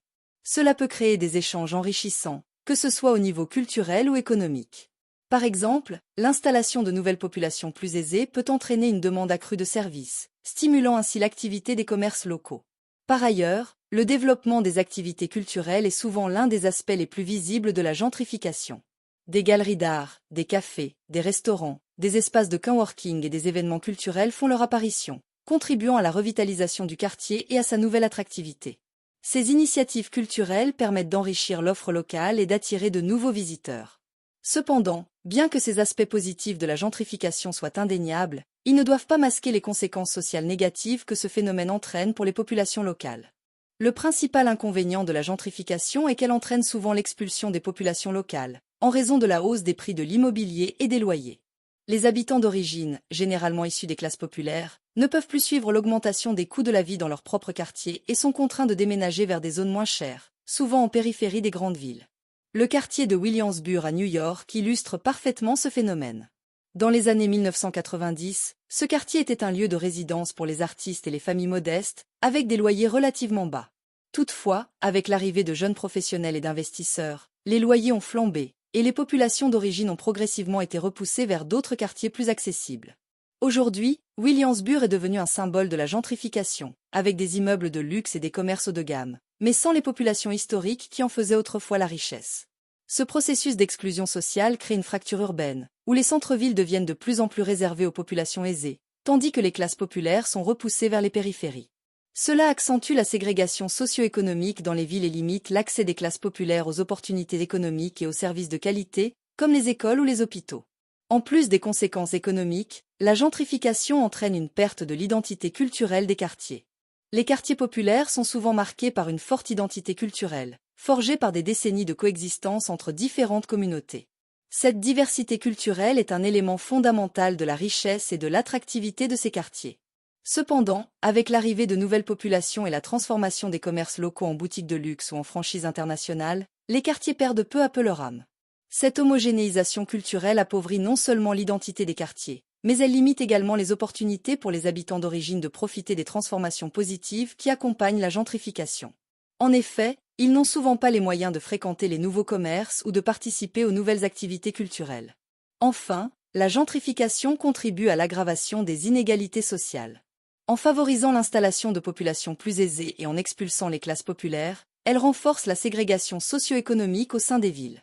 Les bénéfices de la gentrification, tels que la revitalisation des quartiers et l'amélioration des infrastructures, profitent principalement aux nouveaux arrivants, tandis que les habitants historiques se retrouvent marginalisés. Le cas de San Francisco est particulièrement frappant. La ville a connu une forte gentrification avec l'arrivée massive de travailleurs de la Silicon Valley. Les prix de l'immobilier ont explosé, et les classes populaires ont été contraintes de quitter la ville pour s'installer dans des zones plus abordables, souvent loin des centres économiques. Cela a créé une ville divisée, où les inégalités sont plus marquées que jamais. Ce phénomène d'exclusion accentue la fracture sociale et réduit la mobilité sociale des populations les plus vulnérables. En étant repoussées vers les périphéries, elles se retrouvent éloignées des opportunités d'emploi, des services publics de qualité et des réseaux économiques et sociaux qui pourraient les aider à améliorer leur situation. La gentrification est un phénomène ambivalent, à la fois source de progrès économique et d'injustice sociale. Si elle permet de revitaliser des quartiers en déclin, de réduire la criminalité et d'attirer de nouveaux investissements, elle provoque également des phénomènes d'exclusion, une perte de l'identité culturelle et une aggravation des inégalités sociales. Pour que la gentrification soit un processus inclusif et équitable, il est essentiel que les pouvoirs publics mettent en place des politiques urbaines adaptées. Parmi celles-ci, l'encadrement des loyers, la création de logements sociaux et le soutien aux commerces locaux sont des mesures qui pourraient limiter les effets négatifs de la gentrification. De plus, il est important de promouvoir la mixité sociale afin de garantir que les populations locales ne soient pas marginalisées. En définitive, la gentrification n'est pas intrinsèquement bonne ou mauvaise. Son impact dépend de la manière dont elle est gérée et de la capacité des villes à trouver un équilibre entre développement économique et justice sociale.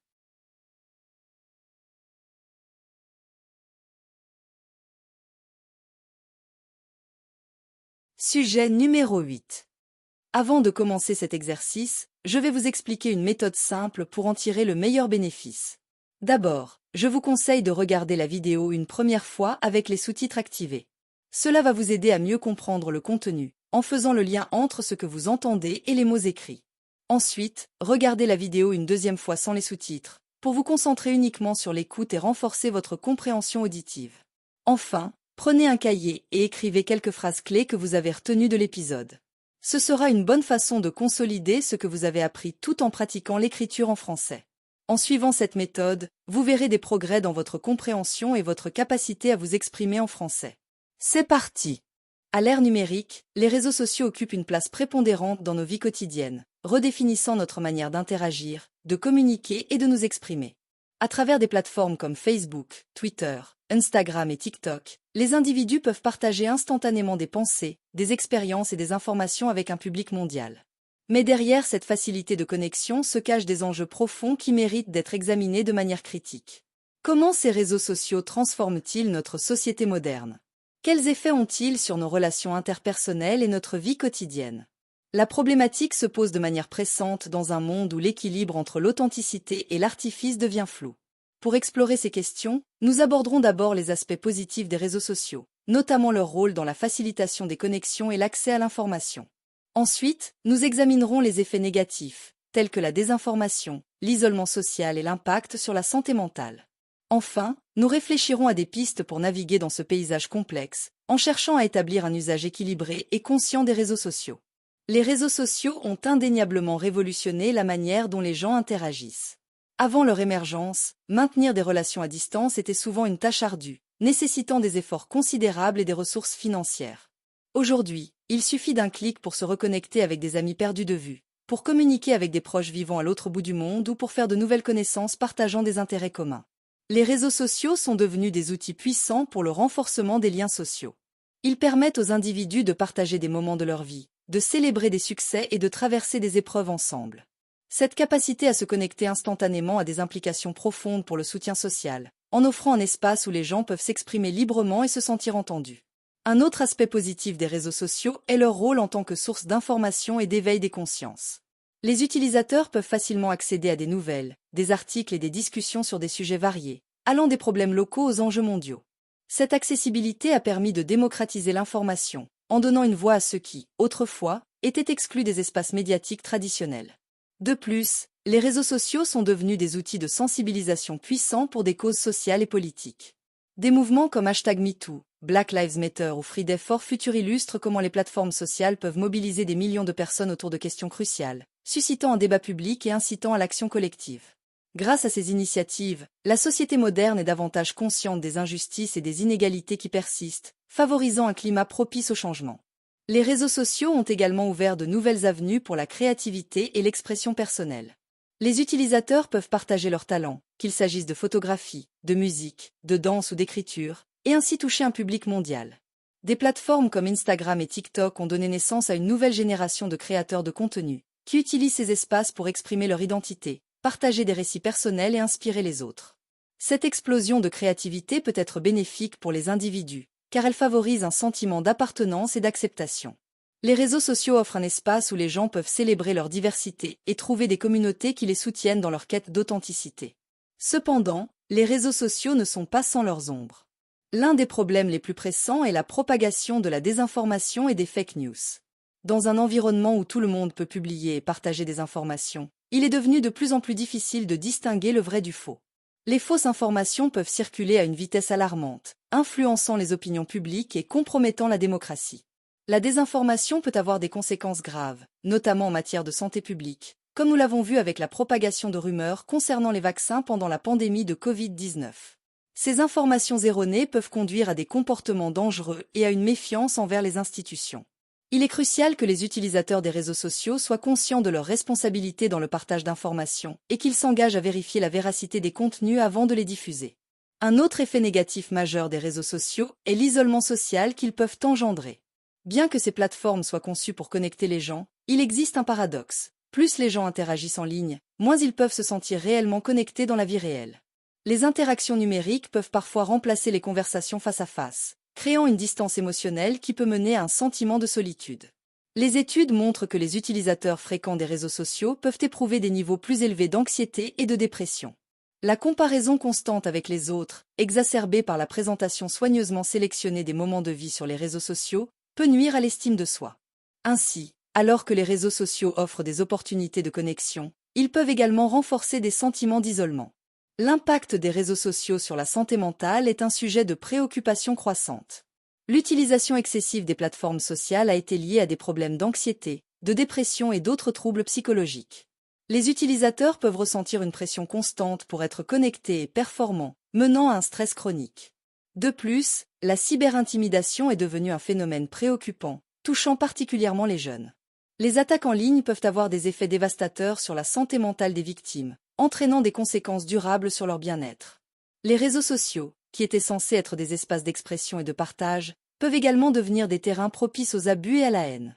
Pour tirer parti des avantages des réseaux sociaux tout en atténuant leurs effets négatifs, il est essentiel de promouvoir l'éducation numérique. Les utilisateurs doivent être formés à l'identification des informations fiables, à la reconnaissance de la désinformation et à la gestion de leurs interactions en ligne.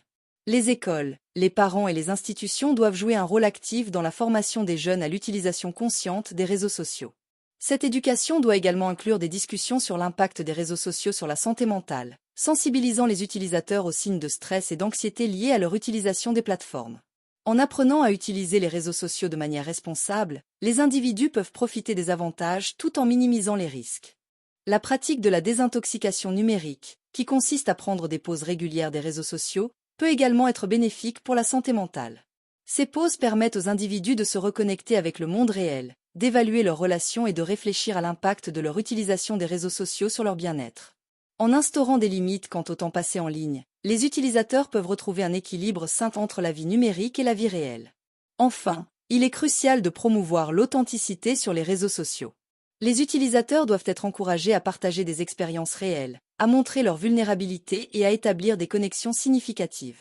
Les influenceurs et les créateurs de contenu peuvent jouer un rôle clé en mettant en avant des récits authentiques qui valorisent la diversité et l'acceptation.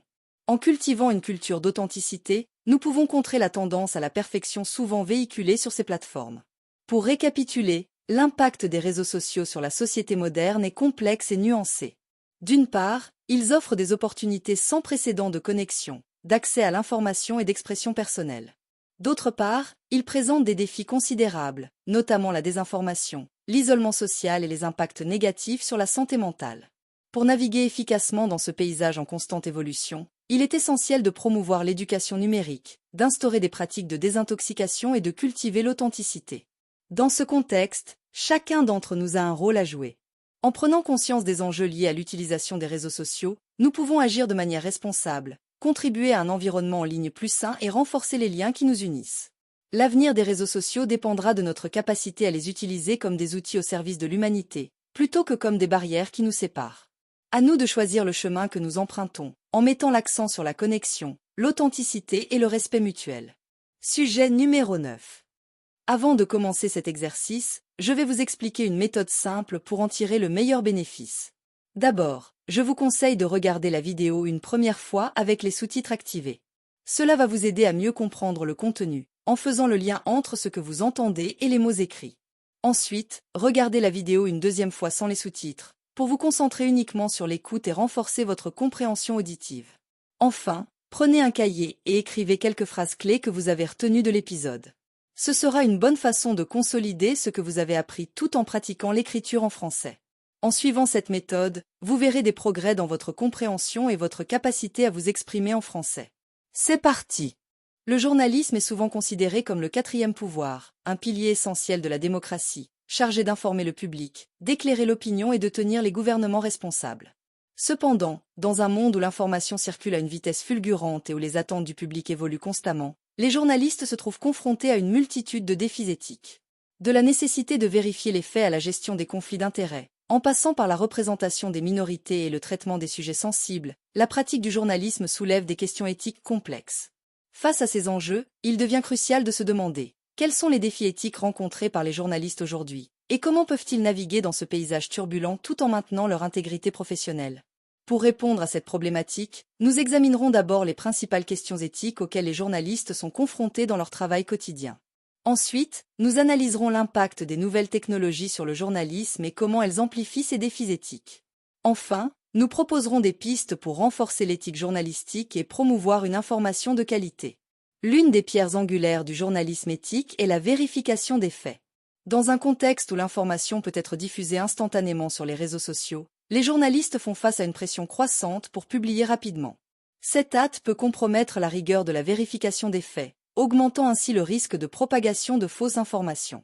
La vérification des faits nécessite un engagement à rechercher des sources fiables, à croiser les informations et à s'assurer que chaque affirmation est fondée. Cependant, les journalistes se heurtent souvent à des dilemmes éthiques lorsqu'ils doivent choisir entre la rapidité et la précision. Des erreurs peuvent avoir des conséquences graves, non seulement pour les individus concernés, mais aussi pour la confiance du public dans les médias. La question se pose alors, comment les journalistes peuvent-ils équilibrer la nécessité d'informer rapidement avec celle de garantir l'exactitude des informations qu'ils publient? Le conflit d'intérêts est un autre défi éthique majeur pour les journalistes.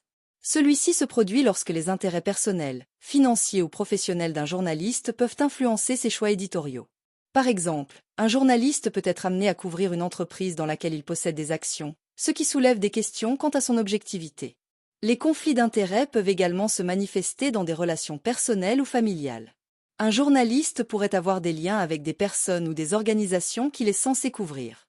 Pour maintenir leur intégrité, les journalistes doivent être transparents sur ces conflits, et lorsque cela est possible, s'abstenir de couvrir des sujets où leur impartialité pourrait être remise en question. Cette situation pose un défi majeur. Comment les journalistes peuvent-ils naviguer dans leurs relations personnelles et professionnelles tout en préservant l'intégrité de leur travail? De plus, les rédactions doivent établir des protocoles clairs pour traiter les conflits d'intérêts afin d'assurer la transparence et de maintenir la confiance du public. La représentation des minorités dans les médias est un enjeu éthique crucial. Les journalistes ont la responsabilité de refléter la diversité de la société et d'éviter de renforcer les stéréotypes. Cependant, il existe une tendance persistante à marginaliser certaines voix, ce qui peut conduire à des représentations inexactes et à des préjugés. Pour que le journalisme soit véritablement éthique, il est impératif d'inclure des perspectives variées et de donner la parole à ceux qui sont souvent sous-représentés. Cela nécessite non seulement une réflexion consciente sur les choix éditoriaux, mais aussi une sensibilisation aux biais systémiques qui peuvent influencer la couverture médiatique. Les journalistes doivent se poser la question suivante. Comment peuvent-ils s'assurer que leur travail contribue à une représentation juste et équitable des diverses communautés? Le traitement des sujets sensibles, tels que les catastrophes, les violences ou les crises humanitaires, constitue un autre défi éthique pour les journalistes. Dans ces contextes, la responsabilité de rapporter la vérité doit être équilibrée avec le respect de la dignité des personnes concernées. La façon dont les journalistes choisissent de présenter ces histoires peut avoir des implications profondes pour les victimes et les communautés touchées. Il est crucial que les journalistes évitent la sensationnalisation, qui peut nuire aux personnes concernées et déformer la réalité des événements. Par exemple, la couverture de crises humanitaires doit être faite avec compassion et empathie, tout en s'efforçant de ne pas réduire les individus à de simples statistiques. La question qui se pose ici est, comment les journalistes peuvent-ils aborder des sujets difficiles tout en respectant la dignité des personnes impliquées? L'avènement des nouvelles technologies a transformé le paysage médiatique, mais il a également intensifié les défis éthiques rencontrés par les journalistes. La prolifération des réseaux sociaux et des plateformes en ligne a facilité la diffusion rapide de l'information, mais elle a également ouvert la porte à la désinformation et aux fake news. Les journalistes doivent maintenant non seulement vérifier les faits dans leurs propres rapports, mais aussi se battre contre la vague de fausses informations qui circulent en ligne. La lutte contre la désinformation nécessite un engagement renforcé envers l'éthique journalistique. Les journalistes doivent devenir des éducateurs, sensibilisant le public aux dangers des fausses informations et fournissant des outils pour les identifier. Par conséquent, il est essentiel que les journalistes posent la question suivante. Comment peuvent-ils contribuer à l'éducation médiatique du public et renforcer la confiance dans le journalisme? L'utilisation croissante de l'automatisation et de l'intelligence artificielle dans le journalisme soulève également des questions éthiques. Des algorithmes sont désormais utilisés pour rédiger des articles, analyser des données et même prendre des décisions éditoriales. Bien que ces outils puissent augmenter l'efficacité et la rapidité de la production d'informations, ils posent également des questions sur la qualité du journalisme et l'intégrité des contenus produits. La dépendance à l'égard des technologies peut conduire à une déshumanisation du processus journalistique, où des décisions importantes sont prises sans la perspective humaine. Les journalistes doivent alors se demander, comment peuvent-ils utiliser ces technologies de manière responsable, tout en préservant la valeur et l'importance de l'interaction humaine dans leur travail? Pour naviguer dans ces défis éthiques, il est crucial que les journalistes bénéficient d'une formation continue et d'une sensibilisation aux questions éthiques. Les écoles de journalisme et les organisations professionnelles doivent jouer un rôle actif dans l'éducation des journalistes sur les enjeux éthiques contemporains. Des ateliers, des séminaires et des discussions sur des cas concrets peuvent aider les journalistes à mieux comprendre et à aborder les défis qu'ils rencontrent dans leur pratique quotidienne. Les médias doivent également établir des normes et des lignes directrices claires pour aborder les questions éthiques. Des codes de conduite et des politiques sur la vérification des faits, les conflits d'intérêts et la représentation des minorités peuvent guider les journalistes dans leurs décisions. Ces normes devraient être régulièrement mises à jour pour tenir compte des évolutions du paysage médiatique et des nouvelles technologies. La transparence est un autre aspect essentiel de l'éthique journalistique. Les médias doivent être ouverts sur leurs méthodes de travail, les sources d'information et les éventuels conflits d'intérêts. Cela peut renforcer la confiance du public dans le journalisme et encourager un dialogue constructif sur les enjeux éthiques. Les journalistes doivent poser la question suivante. Comment peuvent-ils être plus transparents dans leur travail pour renforcer la confiance du public? Les défis éthiques rencontrés par les journalistes sont multiples et complexes. La vérification des faits, la gestion des conflits d'intérêts, la représentation des minorités et le traitement des sujets sensibles sont autant d'enjeux qui nécessitent une réflexion approfondie et un engagement envers l'éthique. Avec l'essor des nouvelles technologies, les journalistes doivent également faire face à des défis accrus, tels que la désinformation et l'automatisation, qui compliquent davantage leur mission. Cependant, en investissant dans la formation continue, en établissant des normes éthiques claires et en favorisant la transparence, il est possible de renforcer l'intégrité du journalisme. La profession doit s'engager à maintenir des standards élevés et à répondre aux attentes du public. Dans un monde où l'information est plus accessible que jamais, le journalisme éthique est essentiel pour garantir une démocratie saine et informée. Les journalistes ont la responsabilité non seulement de rapporter les faits, mais aussi de le faire d'une manière qui respecte la dignité humaine et promeut une société juste et équitable. En fin de compte, le défi éthique du journalisme est un défi collectif, et chacun d'entre nous, en tant que consommateur d'informations, doit jouer un rôle actif dans la promotion d'un journalisme de qualité. Sujet numéro 10. Avant de commencer cet exercice, je vais vous expliquer une méthode simple pour en tirer le meilleur bénéfice. D'abord, je vous conseille de regarder la vidéo une première fois avec les sous-titres activés. Cela va vous aider à mieux comprendre le contenu, en faisant le lien entre ce que vous entendez et les mots écrits. Ensuite, regardez la vidéo une deuxième fois sans les sous-titres, pour vous concentrer uniquement sur l'écoute et renforcer votre compréhension auditive. Enfin, prenez un cahier et écrivez quelques phrases clés que vous avez retenues de l'épisode. Ce sera une bonne façon de consolider ce que vous avez appris tout en pratiquant l'écriture en français. En suivant cette méthode, vous verrez des progrès dans votre compréhension et votre capacité à vous exprimer en français. C'est parti! La pandémie de Covid-19 a bouleversé notre vie quotidienne, entraînant des changements radicaux qui ont affecté presque tous les aspects de notre existence. En dehors des conséquences sanitaires immédiates, la crise a eu un impact profond et durable sur la santé mentale des individus à travers le monde. Dans cette période d'incertitude, de confinement et de distanciation sociale, de nombreuses personnes ont éprouvé des sentiments de peur, d'anxiété, de solitude et de désespoir. Ainsi, il est essentiel de se pencher sur la question suivante. Quel a été l'impact de la pandémie sur la santé mentale des individus et quelles mesures peuvent être prises pour atténuer ses effets? Pour répondre à cette problématique, nous allons d'abord examiner les différentes façons dont la pandémie a affecté la santé mentale, notamment en augmentant les cas d'anxiété, de dépression et d'autres troubles psychologiques. Ensuite, nous aborderons les groupes les plus vulnérables, qui ont subi des conséquences particulièrement sévères. Enfin, nous discuterons des solutions et des mesures à mettre en place pour soutenir la santé mentale dans un contexte post-pandémique. L'un des effets les plus immédiats de la pandémie sur la santé mentale a été l'augmentation des troubles psychologiques. Plusieurs études ont montré une augmentation significative des cas d'anxiété et de dépression depuis le début de la crise sanitaire. Par exemple, une enquête réalisée par l'Organisation mondiale de la santé, OMS, a révélé que les niveaux d'anxiété ont doublé dans de nombreux pays, touchant des millions de personnes. Cette augmentation des troubles mentaux peut être attribuée à plusieurs facteurs. Tout d'abord, l'incertitude concernant l'avenir a engendré une anxiété généralisée. Les personnes craignent pour leur santé, celle de leurs proches et leur situation professionnelle. La peur de la contagion, associée à des informations contradictoires sur le virus, a contribué à un climat d'inquiétude. De plus, la perte de routine due au confinement a perturbé les habitudes quotidiennes, générant un sentiment de désorientation et d'impuissance. Le confinement, qui a été mis en place pour endiguer la propagation du virus, a également eu un impact considérable sur la santé mentale. En raison des mesures de distanciation sociale, de nombreuses personnes se sont retrouvées isolées, loin de leurs familles et de leurs amis. Cette solitude a entraîné une augmentation des sentiments de dépression et d'anxiété.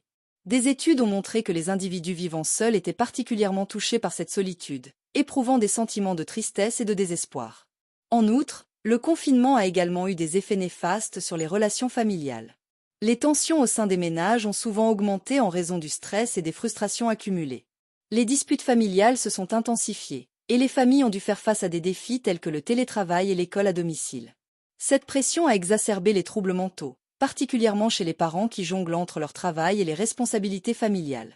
Les inégalités sociales et économiques ont également joué un rôle déterminant dans l'impact de la pandémie sur la santé mentale. Les personnes issues de milieux défavorisés ont été particulièrement vulnérables en raison de l'absence de ressources financières, de soutien psychologique et d'accès aux soins de santé. Les travailleurs précaires, qui ont perdu leur emploi ou ont vu leurs heures de travail réduites, ont souvent ressenti une anxiété accrue liée à l'incertitude financière. De plus, les inégalités d'accès aux soins de santé mentale ont amplifié ces effets. Dans de nombreuses régions, les services de santé mentale étaient déjà sous-financés et inaccessibles avant la pandémie. Avec l'augmentation de la demande de services psychologiques, de nombreux individus se sont retrouvés sans soutien adéquat. Les barrières financières, géographiques et culturelles ont empêché de nombreuses personnes d'accéder aux ressources dont elles avaient besoin pour faire face à leurs difficultés. Les jeunes et les étudiants ont été particulièrement touchés par l'impact de la pandémie sur leur santé mentale. L'interruption des études et la transition vers l'apprentissage en ligne ont créé une situation stressante pour de nombreux élèves. L'isolement social, l'absence de contact avec leurs pairs et la perte d'activités extrascolaires ont contribué à une augmentation des sentiments d'anxiété et de dépression parmi les jeunes. De plus, les examens annulés ou modifiés ont généré des incertitudes concernant l'avenir académique et professionnel. Les étudiants ont souvent ressenti une pression accrue pour performer, ce qui a pu aggraver leurs troubles mentaux. La pandémie a également exacerbé les inégalités entre les élèves, certains ayant un meilleur accès aux ressources d'apprentissage en ligne que d'autres. Les professionnels de la santé, en première ligne de la lutte contre la pandémie, ont également souffert d'une pression immense sur leur santé mentale. Face à l'augmentation des cas de Covid-19, les travailleurs de la santé ont été confrontés à des situations de stress intense, de fatigue physique et émotionnelle, et de risques accrus d'épuisement professionnel. Des études ont montré que ces professionnels présentaient des taux élevés d'anxiété, de dépression et de stress post-traumatique. La pression de devoir prendre des décisions difficiles concernant le traitement des patients, combinée à la peur de contracter le virus ou de le transmettre à leurs proches, a ajouté une charge émotionnelle supplémentaire. De nombreux professionnels de la santé ont exprimé des sentiments de tristesse et de frustration face à la situation. L'isolement social a été particulièrement difficile pour les personnes qui ne disposent pas de réseau de soutien solide ou qui sont confrontées à la stigmatisation. Les individus issus de minorités ethniques ont également été affectés par des préjugés et des discriminations exacerbées pendant la pandémie. La stigmatisation liée au virus, qui a souvent ciblé certaines communautés, a contribué à une augmentation des problèmes de santé mentale au sein de ces populations. Il est crucial de promouvoir la sensibilisation à la santé mentale afin de réduire la stigmatisation et d'encourager les individus à rechercher de l'aide. Les campagnes de sensibilisation peuvent jouer un rôle essentiel dans l'éducation du public sur les problèmes de santé mentale et sur l'importance de demander de l'aide lorsque cela est nécessaire. En informant les gens sur les ressources disponibles, nous pouvons contribuer à créer un environnement où les individus se sentent soutenus et valorisés. Les médias ont également un rôle important à jouer dans la sensibilisation. En diffusant des histoires de personnes ayant surmonté des problèmes de santé mentale, ils peuvent contribuer à normaliser ces expériences et à encourager d'autres personnes à parler de leurs propres difficultés. Pour répondre à l'augmentation des besoins en santé mentale, il est impératif de renforcer l'accès aux soins psychologiques. Cela peut impliquer le financement accru des services de santé mentale, la formation de professionnels supplémentaires et l'amélioration de la disponibilité des traitements en ligne. Les téléconsultations, qui se sont popularisées pendant la pandémie, peuvent offrir un moyen efficace d'accéder à des soins psychologiques, surtout pour ceux qui ont des difficultés à se déplacer ou à trouver des services à proximité. En outre, il est essentiel de s'assurer que les services de santé mentale soient accessibles à toutes les populations, y compris celles qui sont marginalisées. Cela peut nécessiter la création de programmes spécifiques adaptés aux besoins des différentes communautés. Les programmes de soutien spécifiques aux groupes vulnérables, tels que les jeunes, les professionnels de la santé et les populations marginalisées, doivent être mis en place. Pour les étudiants, des services de conseil en ligne et des groupes de soutien peuvent aider à gérer l'anxiété et le stress liés à la pandémie. Les établissements d'enseignement peuvent également offrir des ressources pour aider les étudiants à naviguer dans leurs études pendant ces périodes difficiles. Pour les professionnels de la santé, des programmes de soutien psychologique et des journées de bien-être peuvent être instaurés pour les aider à faire face à la pression de leur travail. De plus, des initiatives de reconnaissance de leur travail et de valorisation de leur rôle essentiel sont nécessaires pour améliorer leur morale et leur bien-être. Enfin, il est impératif de s'attaquer aux inégalités structurelles qui affectent les populations marginalisées. Les programmes de soutien ciblés peuvent contribuer à atténuer les effets de la pandémie sur ces groupes, en veillant à ce qu'ils disposent des ressources nécessaires pour faire face à leurs défis spécifiques. Pour conclure, l'impact de la pandémie de Covid-19 sur la santé mentale des individus est profond et complexe. Les effets néfastes de l'isolement, de l'incertitude et des inégalités sociales ont exacerbé les problèmes de santé mentale, touchant particulièrement les jeunes, les professionnels de la santé et les populations marginalisées. Toutefois, en mettant en place des mesures de sensibilisation, en renforçant l'accès aux soins et en soutenant les groupes vulnérables, il est possible de minimiser ces impacts et d'œuvrer vers un avenir où la santé mentale est valorisée et soutenue. Il est crucial que chacun d'entre nous prenne conscience de ces enjeux et agisse pour créer une société où le bien-être psychologique est une priorité, afin que la santé mentale devienne une composante essentielle de la santé publique dans les années à venir.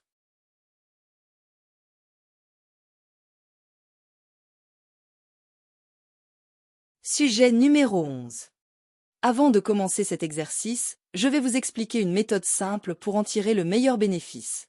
D'abord, je vous conseille de regarder la vidéo une première fois avec les sous-titres activés. Cela va vous aider à mieux comprendre le contenu, en faisant le lien entre ce que vous entendez et les mots écrits. Ensuite, regardez la vidéo une deuxième fois sans les sous-titres, pour vous concentrer uniquement sur l'écoute et renforcer votre compréhension auditive. Enfin, prenez un cahier et écrivez quelques phrases clés que vous avez retenues de l'épisode. Ce sera une bonne façon de consolider ce que vous avez appris tout en pratiquant l'écriture en français. En suivant cette méthode, vous verrez des progrès dans votre compréhension et votre capacité à vous exprimer en français. C'est parti! Dans un monde en perpétuelle évolution, où la technologie transforme notre quotidien à une vitesse fulgurante, l'éducation doit-elle rester figée dans des méthodes du passé? Imaginez un système éducatif qui, au lieu de préparer les jeunes à un monde dynamique, les laisse désarmés face aux défis contemporains. La réalité est que l'éducation moderne se heurte à de nombreux défis: inégalité d'accès, obsolescence des programmes, manque d'innovation pédagogique et déconnexion avec les exigences du marché du travail. Face à cette situation, il est impératif de se poser les bonnes questions. Comment réformer un système qui peine à répondre aux besoins de la société actuelle? Quels changements sont nécessaires pour que l'éducation devienne un véritable levier d'épanouissement et d'inclusion pour tous? Pour répondre à ces interrogations, nous explorerons dans un premier temps les principaux défis de l'éducation moderne. Dans un second temps, nous discuterons des réformes indispensables pour surmonter ces obstacles. Enfin, nous examinerons les implications de ces réformes, tant pour les élèves que pour l'ensemble de la société. L'éducation moderne fait face à une multitude de défis qui compromettent son efficacité et sa pertinence. Ces défis sont d'ordre structurel, pédagogique et sociétal. Le premier défi majeur réside dans les inégalités d'accès à l'éducation. À l'échelle mondiale, l'accès à une éducation de qualité reste un luxe pour une partie de la population. Des millions d'enfants, en particulier dans les pays en développement, n'ont pas accès à une éducation élémentaire. Même dans les pays développés, des disparités subsistent entre les zones urbaines et rurales, ainsi qu'entre les différentes classes socio-économiques. Ces inégalités se traduisent par un taux d'abandon scolaire élevé, une réussite académique inégale et par conséquent, une reproduction des inégalités sociales. Les enfants issus de milieux défavorisés ont souvent moins de ressources et d'accompagnement, ce qui limite leur potentiel d'apprentissage et leur capacité à réussir. Un autre défi majeur concerne l'obsolescence des programmes scolaires. Dans un monde où les compétences requises évoluent rapidement, les curriculums éducatifs ont souvent du mal à suivre le rythme. Les matières enseignées, souvent trop théoriques et peu en phase avec la réalité du marché du travail, ne préparent pas adéquatement les élèves aux défis qu'ils rencontreront dans leur vie professionnelle. Les compétences telles que la pensée critique, la créativité, la collaboration et l'aptitude à résoudre des problèmes ne sont pas suffisamment intégrées dans les programmes. Les élèves sortent ainsi du système éducatif avec des connaissances académiques, mais manquent des compétences pratiques et interpersonnelles essentielles pour s'adapter à un environnement de travail en constante mutation. Le troisième défi majeur est la déconnexion entre l'éducation et le marché du travail. Les entreprises ont des attentes claires en matière de compétences, mais le système éducatif, souvent rigide et traditionnel, ne parvient pas à s'adapter. Cette situation crée un fossé entre les compétences des diplômés et les besoins des employeurs, entraînant un taux de chômage élevé parmi les jeunes. La transition entre l'éducation et le monde du travail est trop souvent marquée par des difficultés, car les jeunes diplômés n'ont pas reçu la formation pratique nécessaire pour répondre aux exigences du marché. Par conséquent, il est essentiel de repenser cette relation entre l'éducation et le monde professionnel pour garantir une meilleure employabilité des jeunes. Pour relever ces défis, des réformes profondes et adaptées sont nécessaires. Ces réformes doivent se concentrer sur l'équité, l'innovation pédagogique et la collaboration avec le secteur privé. La première réforme essentielle concerne la promotion de l'équité d'accès à l'éducation. Cela nécessite une volonté politique forte et des investissements ciblés dans les infrastructures éducatives, particulièrement dans les zones défavorisées. Les gouvernements doivent s'assurer que tous les enfants, quel que soit leur milieu socio-économique, ont accès à une éducation de qualité. Il est également crucial de développer des programmes de soutien, tels que des bourses, des tutorats ou des initiatives de mentorat, pour aider les élèves issus de milieux défavorisés. Ces initiatives peuvent permettre de réduire les disparités et d'offrir à tous les enfants une chance équitable de réussir. La deuxième réforme nécessaire concerne la révision des programmes scolaires. Les curriculums doivent être modernisés pour intégrer des compétences pratiques et transversales, telles que la créativité, la pensée critique et la collaboration. Cela peut être réalisé en introduisant des projets interdisciplinaires, des cours de gestion de projet et des activités d'apprentissage par le biais de l'expérience. De plus, il est crucial d'intégrer les technologies numériques dans l'éducation. Les outils technologiques peuvent enrichir l'apprentissage et offrir aux élèves des ressources variées pour développer leurs compétences.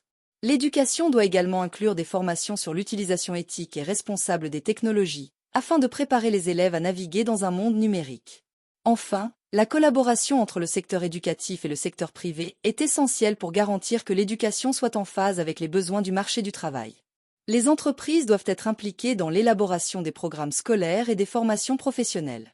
Cela peut inclure des stages, des apprentissages et des partenariats entre écoles et entreprises pour offrir des expériences concrètes aux élèves.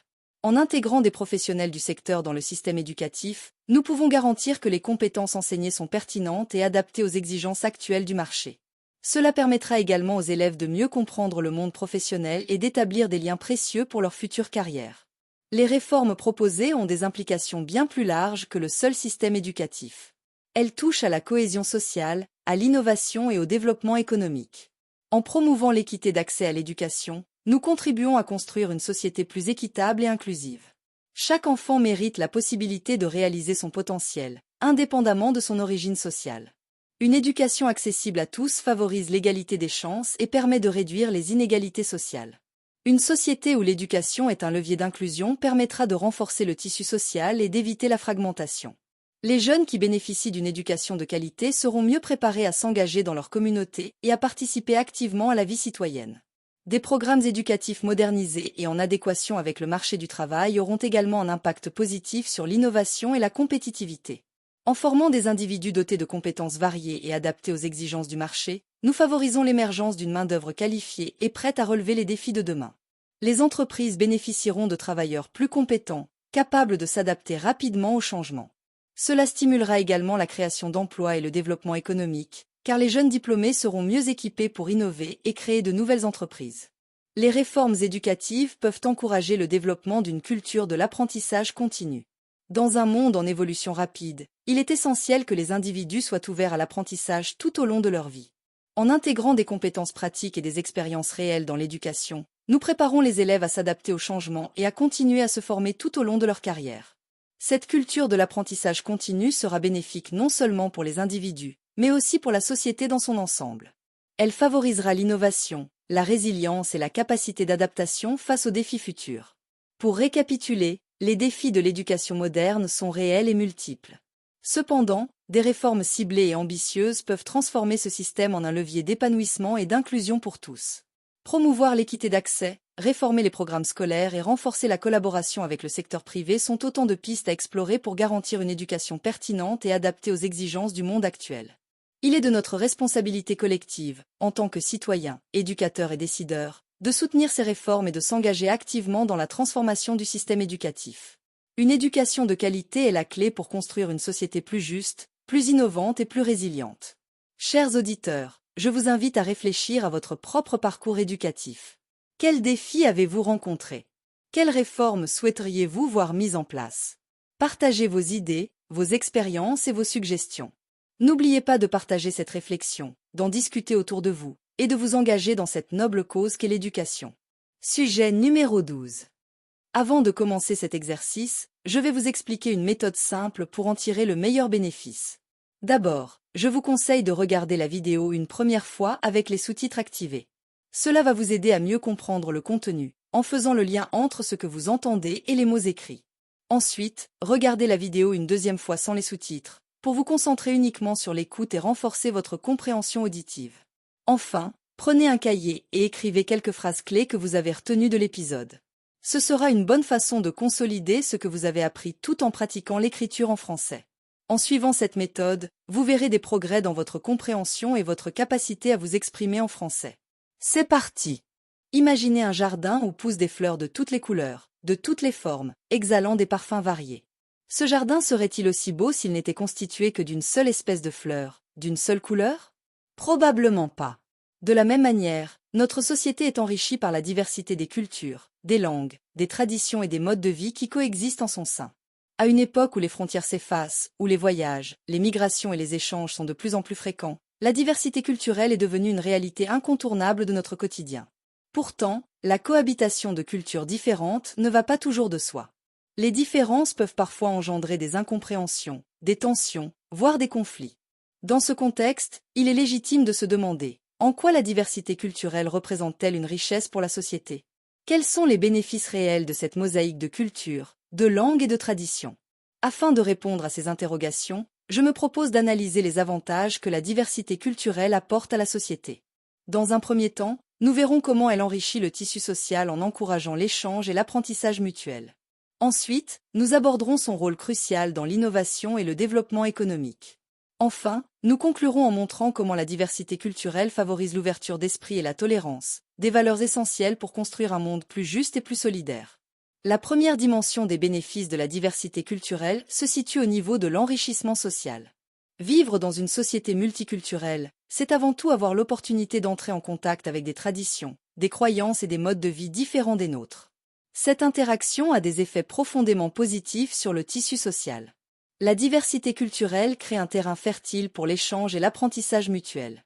En effet, chaque culture apporte avec elle un ensemble de savoirs, de pratiques, d'histoires et de valeurs qui viennent enrichir la société. Lorsqu'une personne d'une culture donnée rencontre une autre culture, elle est amenée à questionner ses propres croyances, à ouvrir son esprit et à élargir sa vision du monde.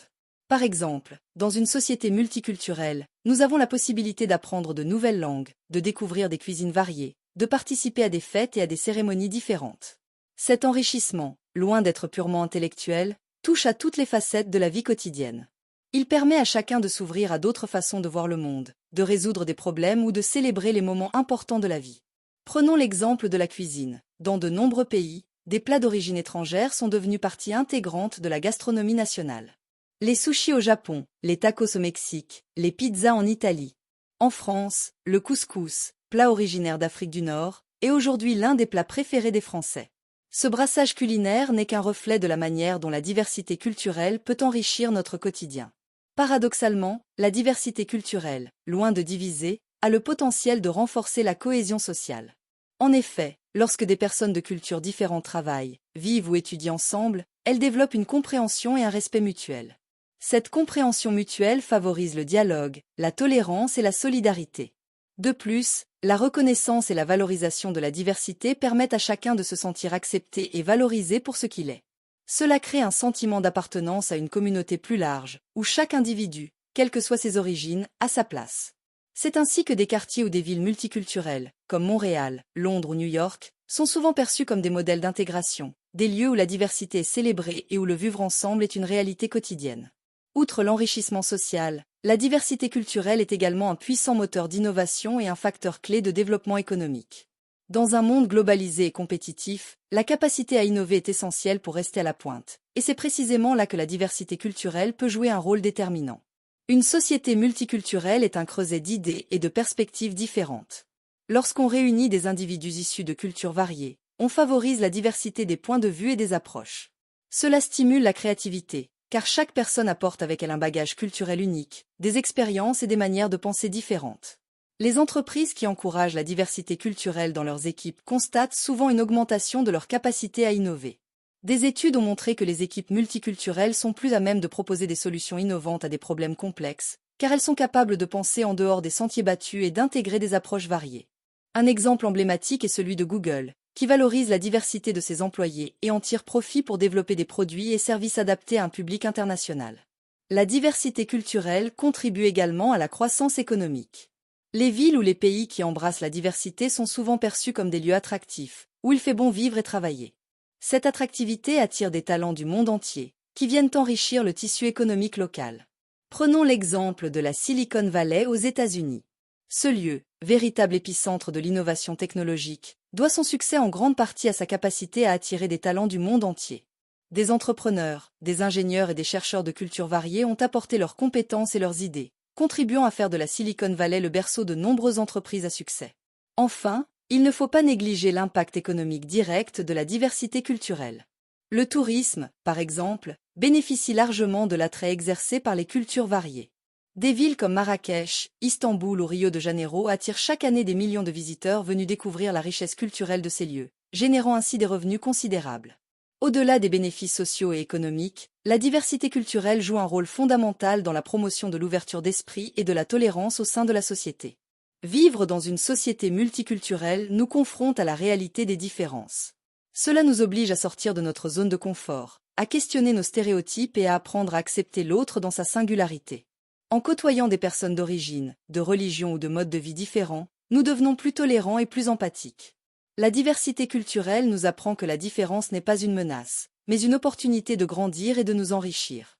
C'est grâce à cet apprentissage que les sociétés multiculturelles développent un vivre ensemble plus harmonieux, basé sur le respect et la compréhension mutuelle. La diversité culturelle est un antidote puissant contre les préjugés et les discriminations. En favorisant la rencontre et l'échange, elle permet de déconstruire les stéréotypes et de combattre les idées reçues. Plus nous avons l'occasion de rencontrer des personnes d'autres cultures, plus nous réalisons que, malgré nos différences, nous partageons des aspirations communes, le désir d'être heureux, de vivre en paix, d'aimer et d'être aimé. Des initiatives comme les festivals culturels, les programmes d'échanges internationaux ou les projets éducatifs axés sur la diversité jouent un rôle essentiel dans cette lutte. Ils permettent de mettre en lumière la richesse des cultures, de célébrer les différences et de montrer que la diversité est une force et non une faiblesse. Pour conclure, la diversité culturelle représente une richesse inestimable pour la société. Elle favorise l'enrichissement social en encourageant l'échange et l'apprentissage mutuel, stimule l'innovation et le développement économique, et contribue à promouvoir l'ouverture d'esprit et la tolérance. Dans un monde en constante évolution, il est essentiel de reconnaître et de valoriser cette diversité, non pas comme un défi à surmonter, mais comme un atout à célébrer. C'est pourquoi il est de notre responsabilité, en tant qu'individu, de promouvoir la diversité culturelle dans notre quotidien.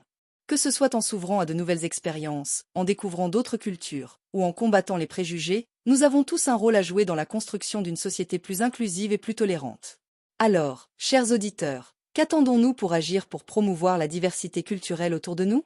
Comment chacun de nous peut-il contribuer à faire de notre société un lieu où chaque culture est célébrée et respectée? Je vous invite à partager vos réflexions et vos expériences sur ce sujet. Avez-vous déjà été enrichi par la découverte d'une autre culture?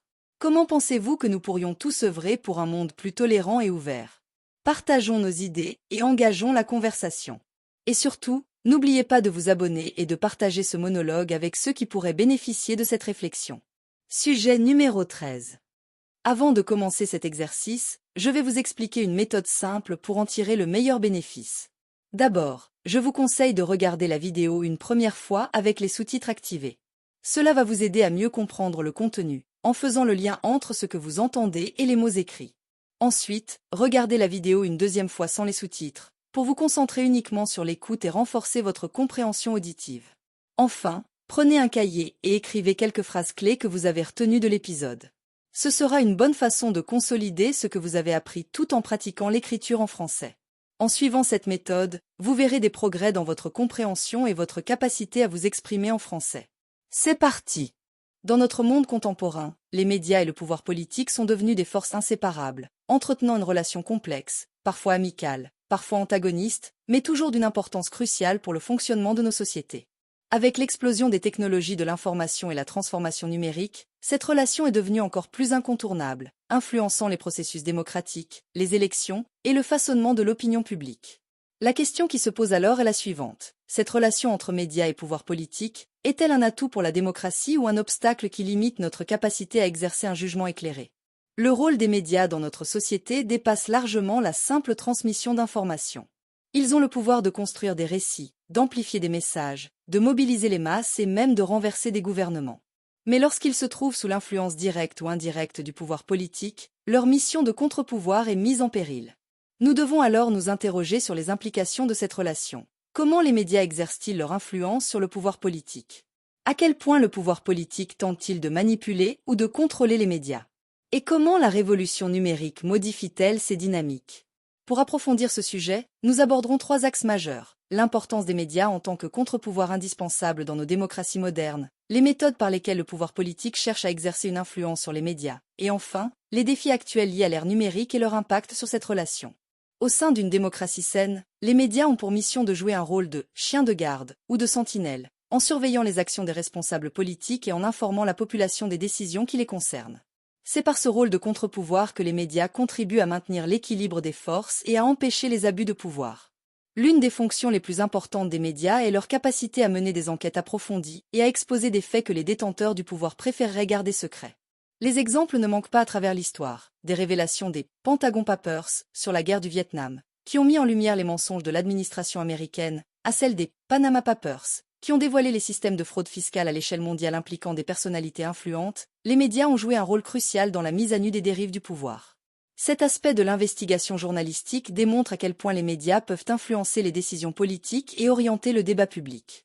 Grâce à leur capacité à mettre en lumière la corruption, les abus de pouvoir et les dysfonctionnements institutionnels, les médias obligent les gouvernements à rendre des comptes, à corriger leurs erreurs et à respecter les principes de transparence et de responsabilité.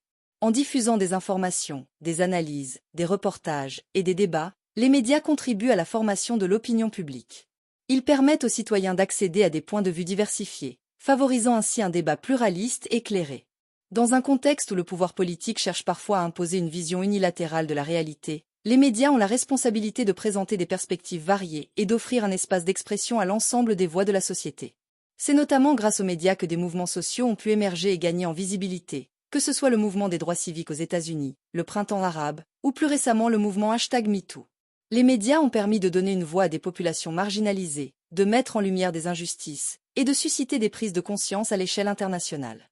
Bien que les médias soient censés agir comme un contre-pouvoir, le pouvoir politique n'a jamais hésité à utiliser tous les moyens à sa disposition pour les influencer, les manipuler ou les contrôler. La relation entre les deux est ainsi marquée par une lutte constante pour le contrôle de l'information. Dans de nombreux pays, les gouvernements tentent de maintenir un contrôle strict sur les médias.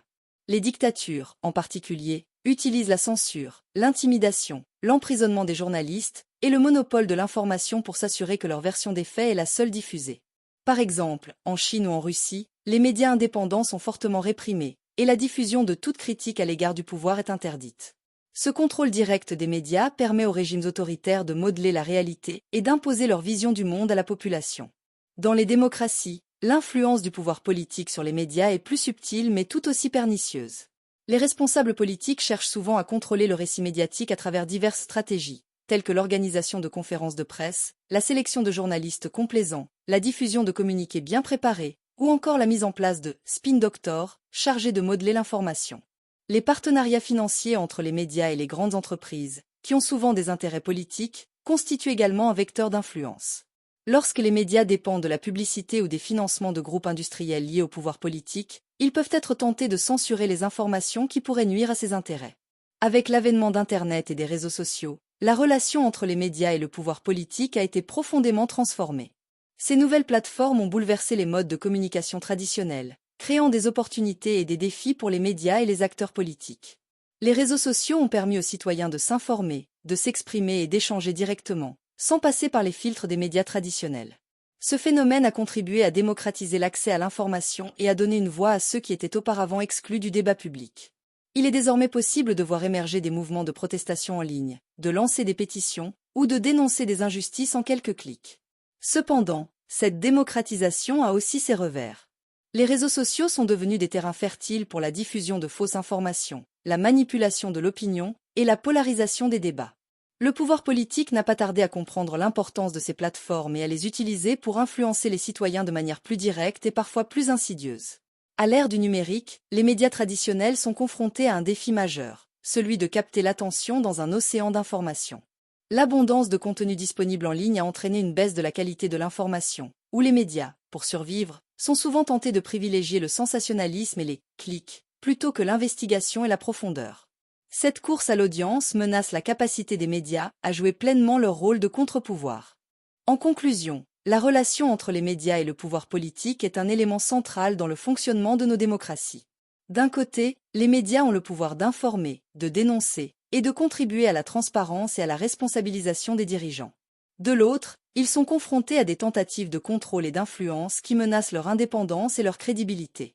À l'ère numérique, cette relation est en train d'être redéfinie, et il est crucial que nous restions vigilants. Nous, citoyens, avons un rôle essentiel à jouer pour défendre un paysage médiatique libre, pluraliste et de qualité. Il est de notre devoir d'exiger des médias qu'ils s'acquittent de leur mission de manière indépendante, tout en développant notre esprit critique pour ne pas tomber dans les pièges de la désinformation. Alors, que pensez-vous de cette relation entre médias et pouvoir politique? Avez-vous des expériences à partager, des réflexions à ajouter? Je vous invite à laisser un commentaire, à partager vos idées et à lancer le débat. Abonnez-vous pour continuer à explorer plus de sujets. Sujet numéro 14. Avant de commencer cet exercice, je vais vous expliquer une méthode simple pour en tirer le meilleur bénéfice. D'abord, je vous conseille de regarder la vidéo une première fois avec les sous-titres activés. Cela va vous aider à mieux comprendre le contenu, en faisant le lien entre ce que vous entendez et les mots écrits. Ensuite, regardez la vidéo une deuxième fois sans les sous-titres, pour vous concentrer uniquement sur l'écoute et renforcer votre compréhension auditive. Enfin, prenez un cahier et écrivez quelques phrases clés que vous avez retenues de l'épisode. Ce sera une bonne façon de consolider ce que vous avez appris tout en pratiquant l'écriture en français. En suivant cette méthode, vous verrez des progrès dans votre compréhension et votre capacité à vous exprimer en français. C'est parti! Imaginez un instant que vous souffrez d'une maladie invisible, une maladie qui n'a pas de pansement, de plâtre ou de cicatrice apparente, mais qui affecte chaque aspect de votre vie. Vous vous sentez isolé, incompris, voire jugé par ceux qui vous entourent. Cette situation est la réalité de millions de personnes qui luttent contre des troubles de santé mentale à travers le monde. Pourtant, malgré les avancées médicales et scientifiques, la stigmatisation de la santé mentale demeure un problème persistant et omniprésent dans notre société. Cette stigmatisation n'est pas seulement une question d'attitude négative ou de préjugés, elle a des conséquences réelles et parfois dévastatrices sur la vie des personnes concernées. Elle les empêche de rechercher l'aide dont elles ont besoin, elle les enferme dans un silence douloureux, et elle contribue à la propagation de mythes et de malentendus autour de ces troubles. Alors, pourquoi notre société continue-t-elle à perpétuer cette stigmatisation? Quels sont les mécanismes qui nourrissent ces préjugés? Et surtout, comment pouvons-nous briser ce cycle de stigmatisation et bâtir une société plus inclusive et compréhensive? Pour aborder cette question, nous examinerons d'abord l'origine et les manifestations de la stigmatisation de la santé mentale. Ensuite, nous analyserons les conséquences de cette stigmatisation sur les individus et la société. Et enfin, nous proposerons des pistes de solutions pour combattre ce phénomène et promouvoir une meilleure compréhension de la santé mentale.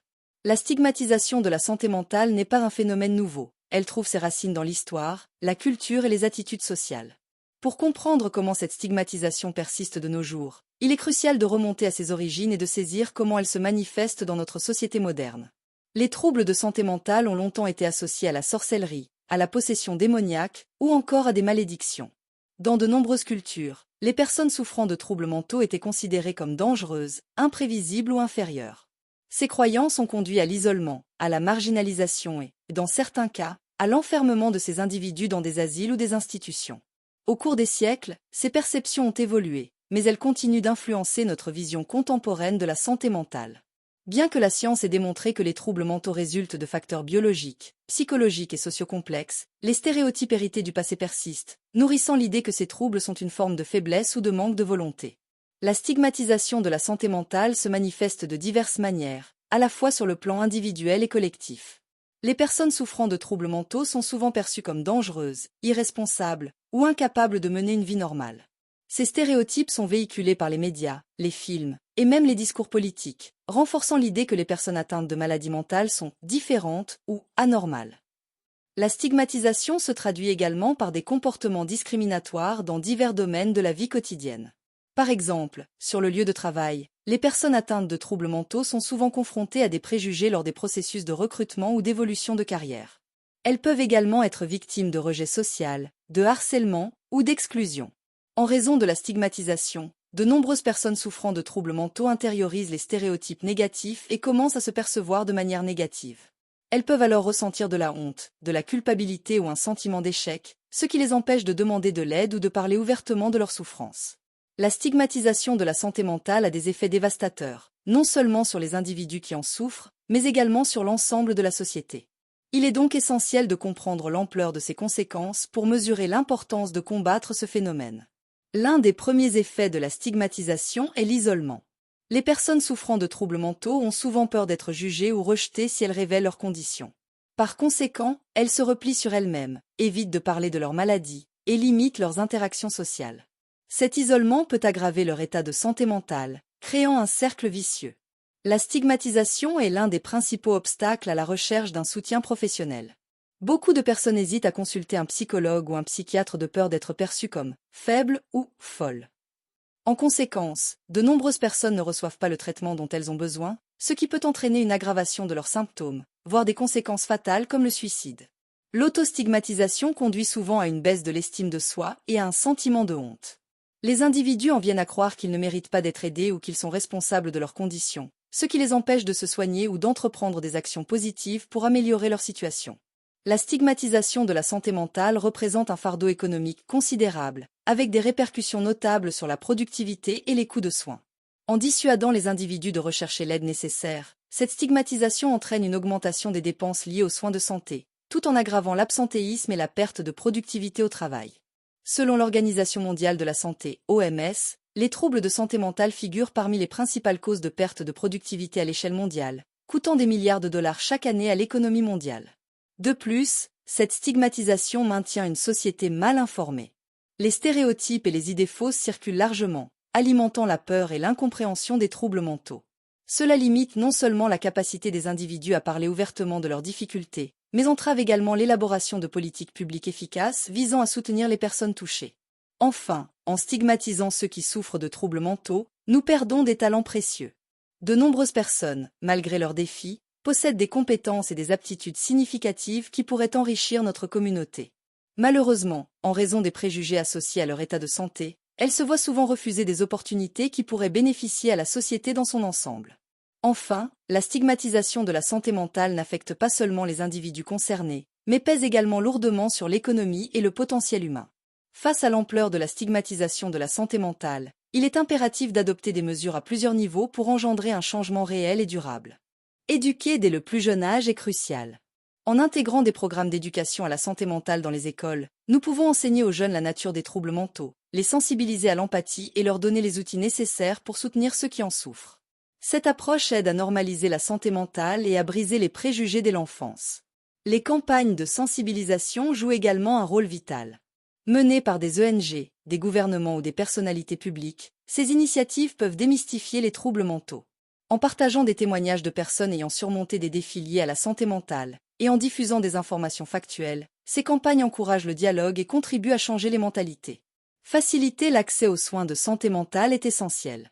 Il est impératif de garantir que les personnes souffrant de troubles mentaux aient un accès facile et abordable à des soins de qualité. Cela nécessite de renforcer les services de santé mentale, d'augmenter le nombre de professionnels qualifiés et de réduire les coûts associés à ces soins. Créer des espaces de soutien et d'écoute est également fondamental. Les groupes de soutien, les plateformes en ligne et les espaces d'écoute offrent un environnement où les individus peuvent partager leurs expériences sans crainte de jugement. Ces espaces favorisent une communauté de partage et d'entraide, où chacun se sent compris, accepté et valorisé. En combinant ces efforts éducatifs et d'accès aux soins, nous pouvons espérer réduire la stigmatisation et améliorer le bien-être mental au sein de notre société. Pour qu'un changement réel s'opère, il est crucial de promouvoir une culture d'inclusion et de compréhension autour de la santé mentale. Cela nécessite une volonté collective et un engagement de tous les acteurs de la société. Il est vital de cultiver des valeurs d'empathie et de compassion. Cela peut commencer dans nos cercles personnels, en écoutant sans jugement, en offrant du soutien, et en encourageant les personnes à parler de leur santé mentale. À un niveau plus large, des initiatives communautaires peuvent favoriser des dialogues ouverts sur la santé mentale, permettant aux individus de partager leurs expériences et de se soutenir mutuellement. Les entreprises ont également un rôle crucial à jouer dans la lutte contre la stigmatisation.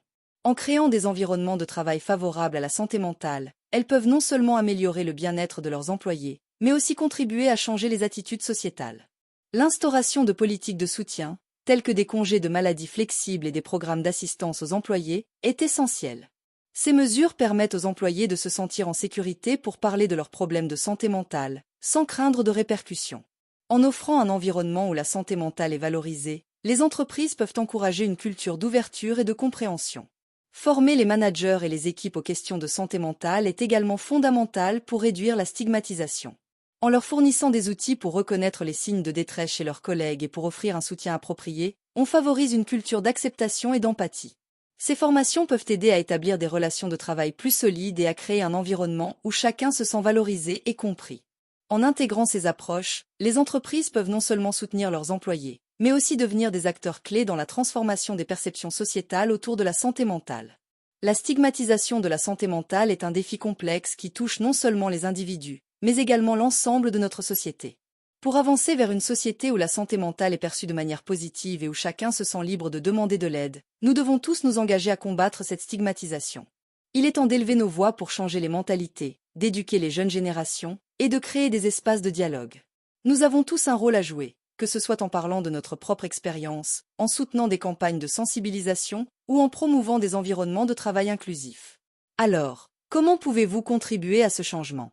Quelles actions pouvez-vous entreprendre dans votre vie quotidienne pour soutenir ceux qui luttent contre des troubles mentaux?